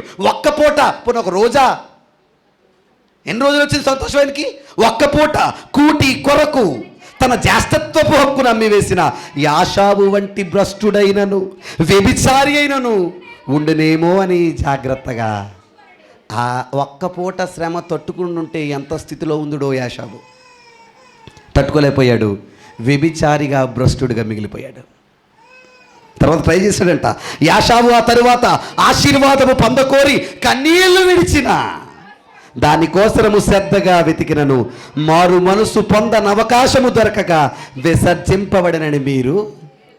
తర్వాత ఏడ్చాడు, గోలబెట్టాడు, తండ్రి దీవులొట్టు ఇవ్వా. ఏమండి, చాలామంది అంటారు అమ్మ మోసం చేసి చిన్న కొడుకుని పెట్టేసింది. అమ్మ మోసం చేసి పెట్టడం కాదు, ఇటు ముందే అమ్మేశాడు. ఎవరో యాషావు. దేన్ని? జ్యేష్ఠత్వాన్ని. ఆ విషయం తండ్రికి చెప్పలేదు. ఇప్పుడు రూల్గా జ్యేష్ఠుడు ఎవరు చెప్పండి? యాషావా? అమ్మేశాడు కదా. జ్యేష్ఠుడు ఎవరు? యాకోబు. అప్పుడు దీవెనలు ఎవరికి రావాలి? అదే తల్లి చేసింది. ఎందుకంటే అమ్ముకుంది ఎవరు? యాషావే. నువ్వు అమ్ముకోవడం వల్లే నీ జీవితంలో ఆశీర్వాదం పోయింది అబ్బాయి అంటున్నాడు. ఎందుకు అమ్మేసావాయి అంటే, ఏ కూర అది చెప్పండి అమ్మా? చిక్కుడుగాయ కూర అంట. ఎలా కనబడింది? ఇవాళ అలాగే చాలామంది ఎర్రగా ఉన్నాయని జీవితాలు నాశనం చేసుకుంటున్నారమ్మా. అందరికీ వందనాలండి. ఏ ఎర్రటిది నీకు కనబడినా, అది కూర అయినా ఏదైనా జీవితాలు పాడు చేసుకునే ప్రయత్నం చేయకు. ఏమో ఆ ఒక్క పూట వల్లే నీ జీవితం డిసైడ్ అయిందేమో, ఎవరో తెలుసు. నేను చెప్పనా? ఏమనుకుంటాడు చెప్పండి యాషావు? ఈ పూటలో ఏదో ముద్ద తిన్నంత మాత్రాన నా జీవితం ఏమన్నా నాశనం అయిపోద్దా అనుకున్నాడు కదా. ఆ పూట దేవుడు నన్ను మార్చింది, నాకు బుద్ధి రావడానికి అన్న జ్ఞానం కోల్పోయాడు, ఆవేశపడ్డాడు, తినేశాడు. ఆ పూటకి అమ్మయ్యా అనుకున్నాడు, కానీ తన జీవితంలో గొప్ప దీవెనలను కోల్పోయాడు. ఈరోజు మనం చేస్తున్న అలాంటి పనుల వల్ల ఎన్ని గొప్ప దీవెనలు కోల్పోతున్నామో ఆలోచించండి అంటున్నాను నేను. అర్థమైందా? అందుకే దేవుడు ఏదైనా శ్రమ పెట్టాడు అనుకోండి, భరించండి, ఎదుర్కోండి. ఆ శ్రమను ఎలాగోలాగా పోగొట్టేద్దాం అనే ప్రయత్నాలు చేసి ప్రయత్నాల్లోకి వెళ్ళకండి. ఎందుకో చెప్పనా? అది నిన్ను సరిచేయడానికి అయితే నువ్వు తీసేస్తానంటే ఎలా కుదురుతుంది? ఏమైపోయాడంట? భ్రష్టుడైపోయాడంట, వ్యభిచారైపోయాడంట. కానీ తర్వాత చాలా ఏడ్చాడంట. ఇంకా ఛాన్స్ ఆయనకి లేదు. 18వ వచనం. అమ్మ స్పృశించి తెలుసుకునదగినట్టు, అంటే ముట్టుకొని తాకి తెలుసుకునదగినట్టు, మండుచున్నట్టు కొండకును అగ్నికిని కారు మేఘమునకు గాఢాంధకారమునకు తుఫానునకు బోరధ్వనికి మాటల ధ్వనికి మీరు రాలేదు అంటే అర్థమేంటి? మీకు అర్థం కాలేదా? వచ్చినాం చెప్తానండి. ఒకప్పుడు అలాగే వచ్చారు. ఎవరి దగ్గరికి? ఒకప్పుడు కొండ దగ్గరికి వచ్చారు, తాకేటటువంటి కొండ దగ్గరికి. ఆ కొండ దగ్గరికి వచ్చినప్పుడు మండే అగ్ని వచ్చింది, ధ్వని వచ్చింది, మేఘాలు వచ్చాయి, బోరలు వచ్చాయి. ఏ కొండ అది? ఏ కొండ? ఏ కొండ? Very good. మోషే పదాజ్ఞలు ఇచ్చాడు కదా పర్వతం, అదే మీరంటున్నా సేనాయే. అదేనా లేదా? చూద్దామా ఆ సిచ్యువేషన్ ఒకసారి. నిర్గమకాండం 12వ అధ్యాయం. గబగబా తీయండి, టైం అయిపోయింది నాకు. గబగబా తీయండి, సమయం అయిపోయింది. నిర్గమకాండం 19వ అధ్యాయం. ఆ సందర్భం రాశారు చూడండి అక్కడ. 19 నిర్గమకాండం 12 నుంచి చదువుదాం. 12 నుంచి. నీ చుట్టూ ప్రజలకు అమ్మమ్మ మేరను ఏర్పరిచి మీరు పర్వతము ఎక్కవద్దు, దానిని అంచును ముట్టవద్దు, భద్రము సుమి. ఈ పర్వతము ముట్టు ప్రతివానికి మరణ శిక్ష విధింపబడవను. ఎవడు? ఏ పర్వతం? Very good. ఎవడు నువ్వు చేతితో దాన్ని ముట్టకూడదు, ముట్టువాడు రాళ్ళతో కొట్టబడవలను, లేక పొడవబడువలను. మనుషుడు గాని మృగము గాని బ్రతకకూడదు. బోరధ్వని చెయ్యినప్పుడు వారు పర్వతం యొద్దకు రావలను. అప్పుడు మోషే పర్వతము మీద నుండి ప్రజలు దిగి వచ్చి ప్రజలను పరిశుద్ధపరచగా వారు తమ బట్టలు ఉదుక్కునిరి. అప్పుడతడు 3వ నాటికి సిద్ధముగా నుండుడి, ఏ పురుషుడు స్త్రీని చేరకూడదని చెప్పెను. 3వ నాడు ఉదయమైనప్పుడు ఆ పర్వతము మీద ఉరుములు, మెరుపులు, సాంద్ర మేఘము, బోర యొక్క మహధ్వని కలుగగా పాలెములోని ప్రజలు వణికారంట. దేన్ని చూసి? ఆ కొండను చూసి. ఆ కొండ నుంచి వచ్చిన స్వరము 10 ఆజ్ఞలు చెప్తే వాళ్ళు ఏమన్నా తెలుసా? అయ్యి బాబాయ్ మాకు వద్దన్నారు అన్నారా? 19వ వచనం, నీవు మాతో మాట్లాడుము, మేము విందుము, దేవుడు మాతో మాట్లాడిన ఎడల మేము చనిపోదుము అని మాకొద్దు బాబోయ్ అని భయపడ్డారు. ఎవరు చెప్పండి మీరు? ఎవరు? ఇశ్రాయేలు. అదే సందర్భాన్ని ఇక్కడ జ్ఞాపకం చేస్తున్నారు. ఇప్పుడు ఒకప్పుడు కొండ ఉంది, తాకేటటువంటి కొండ. దాన్ని తాకొద్దన్నాడు, ముట్టుకోవద్దన్నాడు. ధ్వని వచ్చింది, తుఫాన్ వచ్చింది, మేఘం వచ్చింది. అలాంటి ధ్వనిలో వాళ్ళకి ఇచ్చాడు ఏ నిబంధన? పాత నిబంధన. ఏ చట్టం? ధర్మశాస్త్రం. చదువుతాను చూడండి, 20వ వచనం. బోరధ్వనికి, మాటల ధ్వనికి మీరు వచ్చి ఉండలేదు. ఒక జంతువుననే కొండను తాకిన ఎడల రాళ్లతో కొట్టబడవలనని ఆజ్ఞాపించిన మాటలకు వారు తాళలేక ఆ ధ్వనిని వినివారు. మరి ఏ మాటయు తమతో చెప్పవద్దని బతిమాలారా? చదవ ఇందాక మనం బతిమాలారు. మరియు దర్శనం ఎంత భయంకరంగా ఉన్నదో మోషే నేను మిక్కిలి భయపడి వణుకుచున్నాను నేను. అమ్మ వినండి మీరు. ఇప్పుడైతే అప్పుడు సీనది వినాలి అమ్మా. అప్పుడు సీనది ఏ కొండది? సీనాయి కొండ. ఇప్పుడైతే సేనాయి కొండకును, సియోను కొండకును, జీవము గల దేవుని పట్టణమునకు. ఆగండి అక్కడ. అప్పుడు వీళ్ళు ధర్మశాస్త్రాన్ని ఎక్కడికి వెళ్ళి తీసుకున్నారు? సేనాయి కొండకి. దాన్ని ముట్టుకునే ఛాన్స్ లేదు. భయం, బెదురు, మాకు వద్దు బాబోయ్ అన్నారు. ఇప్పుడు అంతకంటే గొప్ప కొండ దగ్గర మనం వచ్చామంట. ఏ కొండది? సియోను కొండ. ఏ కొండ? ఏటా కొండ? ఏసన్న గారు ఎక్కువ వాడుతుంటారు పదం. సియోనులో స్థిరమైన పునాది నేను. ఏటా సియోను కొండ? సంఘం. అవన్నీ సంఘం పేర్లే. సియోను కొండ, జీవము గల దేవుని పట్టణం, పరలోకపు యెరూషలేము, వేవేల కొలది దూతల యొద్దకును పరలోకమందు వ్రాయబడిన జ్యేష్ఠుల సంఘమునకు, వారి మహోత్సవమునకు, అందరి న్యాయాధిపతి అయిన దేవుని యొద్దకు, సంపూర్ణ సిద్ధి పొంది నీతిమంతుల ఆత్మల యొద్దకు, కొత్త నిబంధనకు మధ్యవర్తి అయిన యేసునొద్దకు, హేబేలు కంటే మరి శ్రేష్టముగా పలుకు ప్రోక్షణ రక్తము యొద్దకు మీరు. అప్పుడు వద్దన్నారు. ఇప్పుడు మీరు వచ్చింది అంతకంటే గొప్పదే. సియోను కొండ, జీవము గల దేవుని సంఘం, జ్యేష్ఠుల సంఘం, పరిశుద్ధ పట్టణం, యెరూషలేము. దీని పేర్లు చూడండి ఎంత బాగున్నాయో. దేనివి? సంఘానివి. వస్తే 25వ వచనం. మీకు బుద్ధి చెప్పుచున్న వానిని నిరాకరింపునట్లు ఏం చేయండి? చూసుకోండి. ఎక్కడ బుద్ధి చెప్పేది? అమ్మా చెప్పండి అమ్మా. ఎక్కడ బుద్ధి చెప్పేది? సంఘంలో. అమ్మా ఎక్కడ? సంఘంలో. ఎవడాడు బుద్ధి చెప్పేవాడు? ఆడే. ఆడనే అన్నాడు అక్కడ. ఎవరు? మీకు బుద్ధి చెప్పేవాడిని మీరేం చేయకండి. మీకు ఇచ్చుదని చెప్పనా? ఇంతకాలం ఎందుకు వెనక్కి వెళ్ళిపోయారు తెలుసా? బుద్ధి చెప్పేవాడిని ఏం చేయడం వల్ల? నిరాకరించడం వల్ల. అందుకనే శ్రమలకు తట్టుకోలేకపోయారు, అందుకని నిలబడలేకపోయారు, అందుకని చుట్టూ ఉన్నాయి నచ్చాయి. ఏ అడిగేశారు? వెనకడిగేశారు. అంటే గుర్తుంచుకోండి, దేవుడు మాట వినాలంటే ముందు ఎవరి మాట వినాలి? ఎవరి మాట వినాలి? దైవ సేవకుని మాట వినాలి. వినాలంటే ఏం చేయాలి? 6 అంటే 7:30 కల్లా రావాలి. లక్షవారం రండి ఎవరో రాకూడదు. అందరికి వందనాలండి. అమ్మ వందనాలండి. మీరు నన్ను ప్రేమించట్లేదు అని నేను అనట్లేదమ్మా. అందరికి వందనాలు. మీ అంతా నన్ను ప్రేమించే వాళ్ళు ఎవరో లేరు. కానీ నిజంగా చెప్పనా, మీరెవ్వరూ నా మాట వింటలేదు. నిజం. మీ మీద ఎంతే లేదు, నేను నిజం చెప్పాను. మీరు నన్ను ప్రేమిస్తున్నారు. ఒక బిడ్డగా, మీ బిడ్డగా, మీ వ్యక్తిగా ప్రేమకు బాధ్యతకు చాలా వ్యత్యాసం ఉంది. Daddy I love you, okay, కానీ డాడీ చెప్పిన మాట నేను వింటున్నానా? అంతేనా కాదా? చెప్పాలి, అవునా కదా? అంతేనా కదా? ఐ లవ్ యూ చెప్పడం ఈజీ, మా డాడీ అంటే నాకు చాలా ప్రేమ అనడం ఈజీ, కానీ ఆయన చెప్పిన మాట వినడం చాలా కష్టం. ఈరోజు జరుగుతున్న వాతావరణం అదే. ఏమన్నాడు?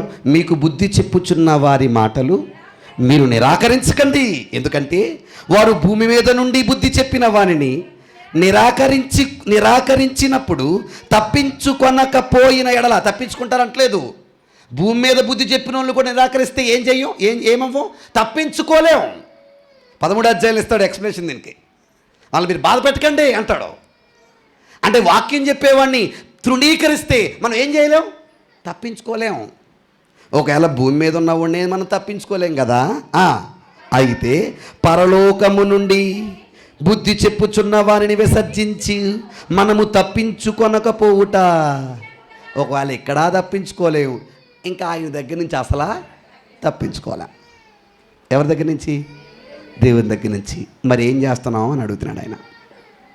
ఎవరు? దేవుడు. అప్పుడు ఆయన శబ్దముతో భూమిని చలింపచేసాను. ఎప్పుడు? సీనాయి పర్వతం దగ్గర. నేను ఇంకొకసారి భూమిని మాత్రమే కాక ఆకాశమును కూడా కంపింపజేతునని మాట ఇచ్చున్నాడు. ఇంకొకసారి నేను కదిలిస్తాను. అప్పుడు భూమే కదిలింది. ఈసారి ఏది? ఆకాశం అంటే సూర్యుడు, చంద్రుడు, నక్షత్రాలు అన్నీ ఏమవుతాయి అన్నాడు కదా. నేను ఈ సర్వ సృష్టిని ఏం చేస్తాను? త్వరలో నాశనం చేస్తాను. కొత్త భూమి, కొత్త ఆకాశం అన్నాడు కదా. టైంలోకి వచ్చిన చూపిస్తాను. పేతురు పత్రిక రాసుకోండి 3:7, 2 పేతురు. అక్కడ ఆ మాట అంటాడు, కొత్త భూమి, కొత్త ఆకాశం. ఇంకొక సీక్రెట్ చెప్పనా అమ్మా, వినాలి. భూమి శూన్యంలో నిలబడింది కదా. ఎలా నిలబడింది? ఎలా నిలబడింది? ఎలా నిలబడింది? ఎలా వేలాడింది? ఎవరికి తెలియని సీక్రెట్ చెప్తున్నాను మీకు. ఎలా నిలబడింది? ఎలా నిలబడింది తెలుసా? Very good. శూన్యంలో భూమి ఎలా ఉందంటే మీరు చప్పట్లు కొడుతూ చెప్పాల్సిన మాట ఏంటి తెలుసా? కొట్టకండి, అంత గొప్ప మాట తెలుసా? బైబిల్ చెప్పింది దేవుని వాక్యము వల్ల నిలబడిందంట. దీనివల్ల చదువుతారు ఒకసారి వచ్చిన 2 పేతురు 3వ అధ్యాయం ఒకసారి తీయండి.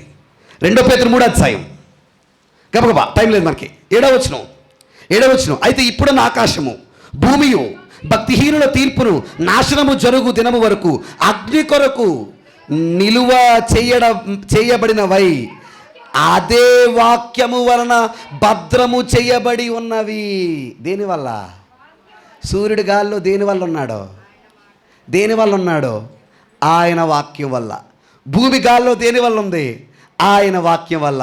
ఆయనే గనక వాక్యాన్ని గనక ఆపితే, వెనక్కు తీసుకుంటే, సూర్యుడా పడిపో అన్నాడంటే సూర్యుడు ఏమైపోతాడు? పడిపో అన్నాడంటే భూమి ఏమైపోద్ది? విమానం మీద అడితేనే చాలామంది చచ్చిపోయారు. ఏమా సూర్యుడి మీద అడితే? చెప్పండి అమ్మ, నిజం చెప్పండి, మనస్ఫూర్తిగా ఆలోచన చేయండి అమ్మ. బొల్లాడి మీ పేరునే మర్చిపోయి, సుబ్బలక్ష్మి గారమ్మా. బొల్లాడి ఏం పేరమ్మా? విజయమ్మ గారు. వెరీ గుడ్ అమ్మ. చెప్పండి మనస్ఫూర్తిగా, ఎవడైనా ఆ టైంలో, పైగా హాస్పిటల్లో ఉన్నవాడు మీద విమానం పడద్దని ఊహిస్తాడా? చెప్పండి. పడ్డదా? చాలామంది చనిపోయారా? మీరు ఊహించకుండానే ఏదో ఒకటి మీద పడుద్ది, కుదురుండకపోతే. అర్థంది లేదా? అవన్నీ ఎలాగున్నాయరా అంటే ఆయన ఆపడం వల్ల, అంతేగాని మ్యాజిక్లతో కాదు. ఎవరు ఆపబట్టి? అంటే మనం ఎవరికి భయపడాలి? చూడండి, మీరు భయపడితేనే అవి అలా కుదురుంటాయి. మీరు భయపడలేదనుకోండి, నా మాట వెనక్కి తీసుకుంటాను, అవి వస్తాయి, మన పరిస్థితి అయిపోద్ది అంటున్నాడు. కిందకదే అన్నాడు ఆ మాట. హెబ్రీ పత్రికకు వచ్చేద్దాం ఇంకొకసారి. అను మాట చలింప చేయబడినవి బడనివి నిలకడగా ఉండు నిమిత్తము అవి బడినవన్నట్టు చలింప చేయబడినవి బొత్తిగా తీసివేయబడినని అర్థం. అంటే చలింప చేయబడినవి కూడా ఉన్నాయి. ఏంటి? భూమి మీద కదలందేది ఇంత చెప్పాడు కదా. సియోను కొండ కదలందేది పరిశుద్ధ పట్టణం, కదలందేది యెరూషలేం, కదలందేది జ్యేష్ఠుల సంఘం. అదే మనం కూర్చున్న క్రీస్తు సంఘం. ఇదేం చేయబడదో, కదల్చబడదు. కానీ మిగతావన్నీ ఏం చేయబడతాయంట, బొత్తిగా తీసివేయబడతాయి. అందువలన మనం నిశ్చలమైన రాజ్యము పొంది, అదే సంఘము పొంది, దైవ కృప కలిగి ఉందుము. ఆ కృప కలిగి వినయ భయభక్తులుతో దేవునికి ప్రీతికరమైన, అమ్మా నీకు నచ్చినా నాకు నచ్చినా కాదు, ఎవరికి నచ్చినా, ఎక్కడ సంఘంలో ఏ సేవ, ఎవరికి నచ్చిన సేవ. ఒక ఆయన అన్నాడు, నాకు అసలు నచ్చట్లేదు అయ్యగారు. నీకు నచ్చకపోతే ఎవరికి నచ్చాలి? దేవుడికి. మనం చేసే సేవ ఎవరికి నచ్చాలి? దేవునికి. ప్రీతికరమైన సేవ చేయటము ఇయాలయనగా మన దేవుడు. జాగ్రత్త. అంతే. దహించగినట్టు అర్థమేంటి? నేనేం చేయడానికి సిద్ధంగా ఉన్నాడు? కాల్చడానికి. అలాగని బైబిల్ ఏమంటే తెలుసా అమ్మ? బైబిల్ ఏమంటే తెలుసా? దేవుడంట దహించగ్ని అంటే అర్థమేమి వచ్చాడు తెలుసా? తెస్సలోనిక పత్రిక రాశాడు, తీకండి. మనల్ని ముందుగానే దహిస్తున్నాడంట. ఎందుకో తెలుసా? భయంకరమైన అగ్నిలో మనం కాలకుండా. ఈ ముందు అగ్నిలో మనం కాలకపోతే రానున్న అగ్నిని మనం ఎదుర్కోవాల్సిన బాధ్యత ఉంది. అగ్ని ఆరదో, పురుగు చావదో, ఖచ్చితంగా అయిపోతాం. ఎవరి మాట వినకపోతే చెప్పరు, ఎవరి మాట వినకపోతే దేవుడి మాట వినకపోతే. ఇప్పుడు ఏమంటాడంటే, పరలోకం వెళ్ళాలంటే మీకు ఏముండాలి? ఓర్పు ఉండాలి. ఏముండాలి? ఓర్పు ఉండాలి. శ్రమలు వచ్చే భయపడకండి. ఎవరిని చూడండి? యేసు వైపు చూడండి. చూస్తూ మీ పందాన్ని కొనసాగించండి. పందెంలో పరిగెత్తండి. కూర్చుంటే ముందుకి వెళ్ళలేము. పరిగెత్తాలి. పందెం అంటే అర్థమేంటి? పరుగు. పందెం అంటే అర్థమేంటి? పరుగు. పరిగెడితేనే పందెం. నువ్వు పరిగెత్తాలి. పరిగెత్తేటప్పుడు శ్రమలు వస్తున్నాయా? ఎందుకు వస్తాయంటే, ఆ శ్రమలు తట్టుకుంటేనే నువ్వు దేవుని కుమారుడివి. అవి తట్టుకుంటేనే నువ్వు పరలోక రాజ్యాన్ని పొందుకోగలవు. పొరపాటున ఎక్కడైనా ఏదైనా చిన్నది రాగానే నాకెందుకు వచ్చింది గొడవ అని దాంట్లో జారవా, యాషాబు వలె భ్రష్టుడివి, వ్యభిచారివైపోతావు. అలా కాకుండా ఉండాలంటే నీకు ఇవ్వబడ్డ అద్భుతమైన నిబంధనను ఈ సీయోను కొండలో నువ్వు చేత్తో పట్టుకొని నీ పందాన్ని తుదముట్టించవలసిన బాధ్యత నీపై నాపై ఉంది. నేను పరిగెట్టలేనండి అంటావా? ఆయన దహించు అగ్ని అయి ఉన్నాడు, కాల్చేస్తాడు. జర జాగ్రత్త. అందుకే పౌలు అన్నాడు కదా, మంచి పోరాటము. అది చాలామంది చచ్చిపోయిన వాళ్ళకి గట్రా రాస్తారు. అందరికీ వందనాలు. అది చచ్చిపోయిన వాళ్ళకి కాదు, పరలోకాన్ని పొందుకున్నవాడికి. ఇటు తాగి చచ్చిపోతాడు. ఆడికి ఫ్లెక్సీ మీద మంచి పోరాటము పోరాడుతున్నాయి. ఏం పోరాడాడు? అలా ఆవిడతా అనుకుంటా కదా, అన్న కదా. నీ భూమి మీద పోరాటాల కోసం చెప్పలేదు ఆయన. ఏ పోరాటం? పరలోకాన్ని చేరే పోరాటం. పౌలు అన్నాడు, మంచి పోరాటము పోరాడితిని, నా పరుగు తుద ముట్టించిదని, విశ్వాసమును కాపాడుకుంటుని అన్నాడన్నమాట. దేన్ని? విశ్వాసమును కాపాడుకుంటుని. ఏ పరుగులో? పరలోకానికి చేరే పరుగులు. అమ్మ, ఇప్పుడు మన ముందు కూడా పరుగు ఉందా? చెప్పండి, ఉందా లేదా? Very good. మనం ఏం పెట్టాలి? పరిగెట్టాలి. పరిగెడుతున్నప్పుడు చుట్టూ మనల్ని బోల్డ్ అనే మాటలనే బ్యాచ్ ఉంటాయా? ఉండవా? వెరీ గుడ్, ఉంటాయి. మనం ఏం చేయాలి? ఆ మాటల్ని పట్టించుకోకుండా నిర్లక్ష్యపరిచి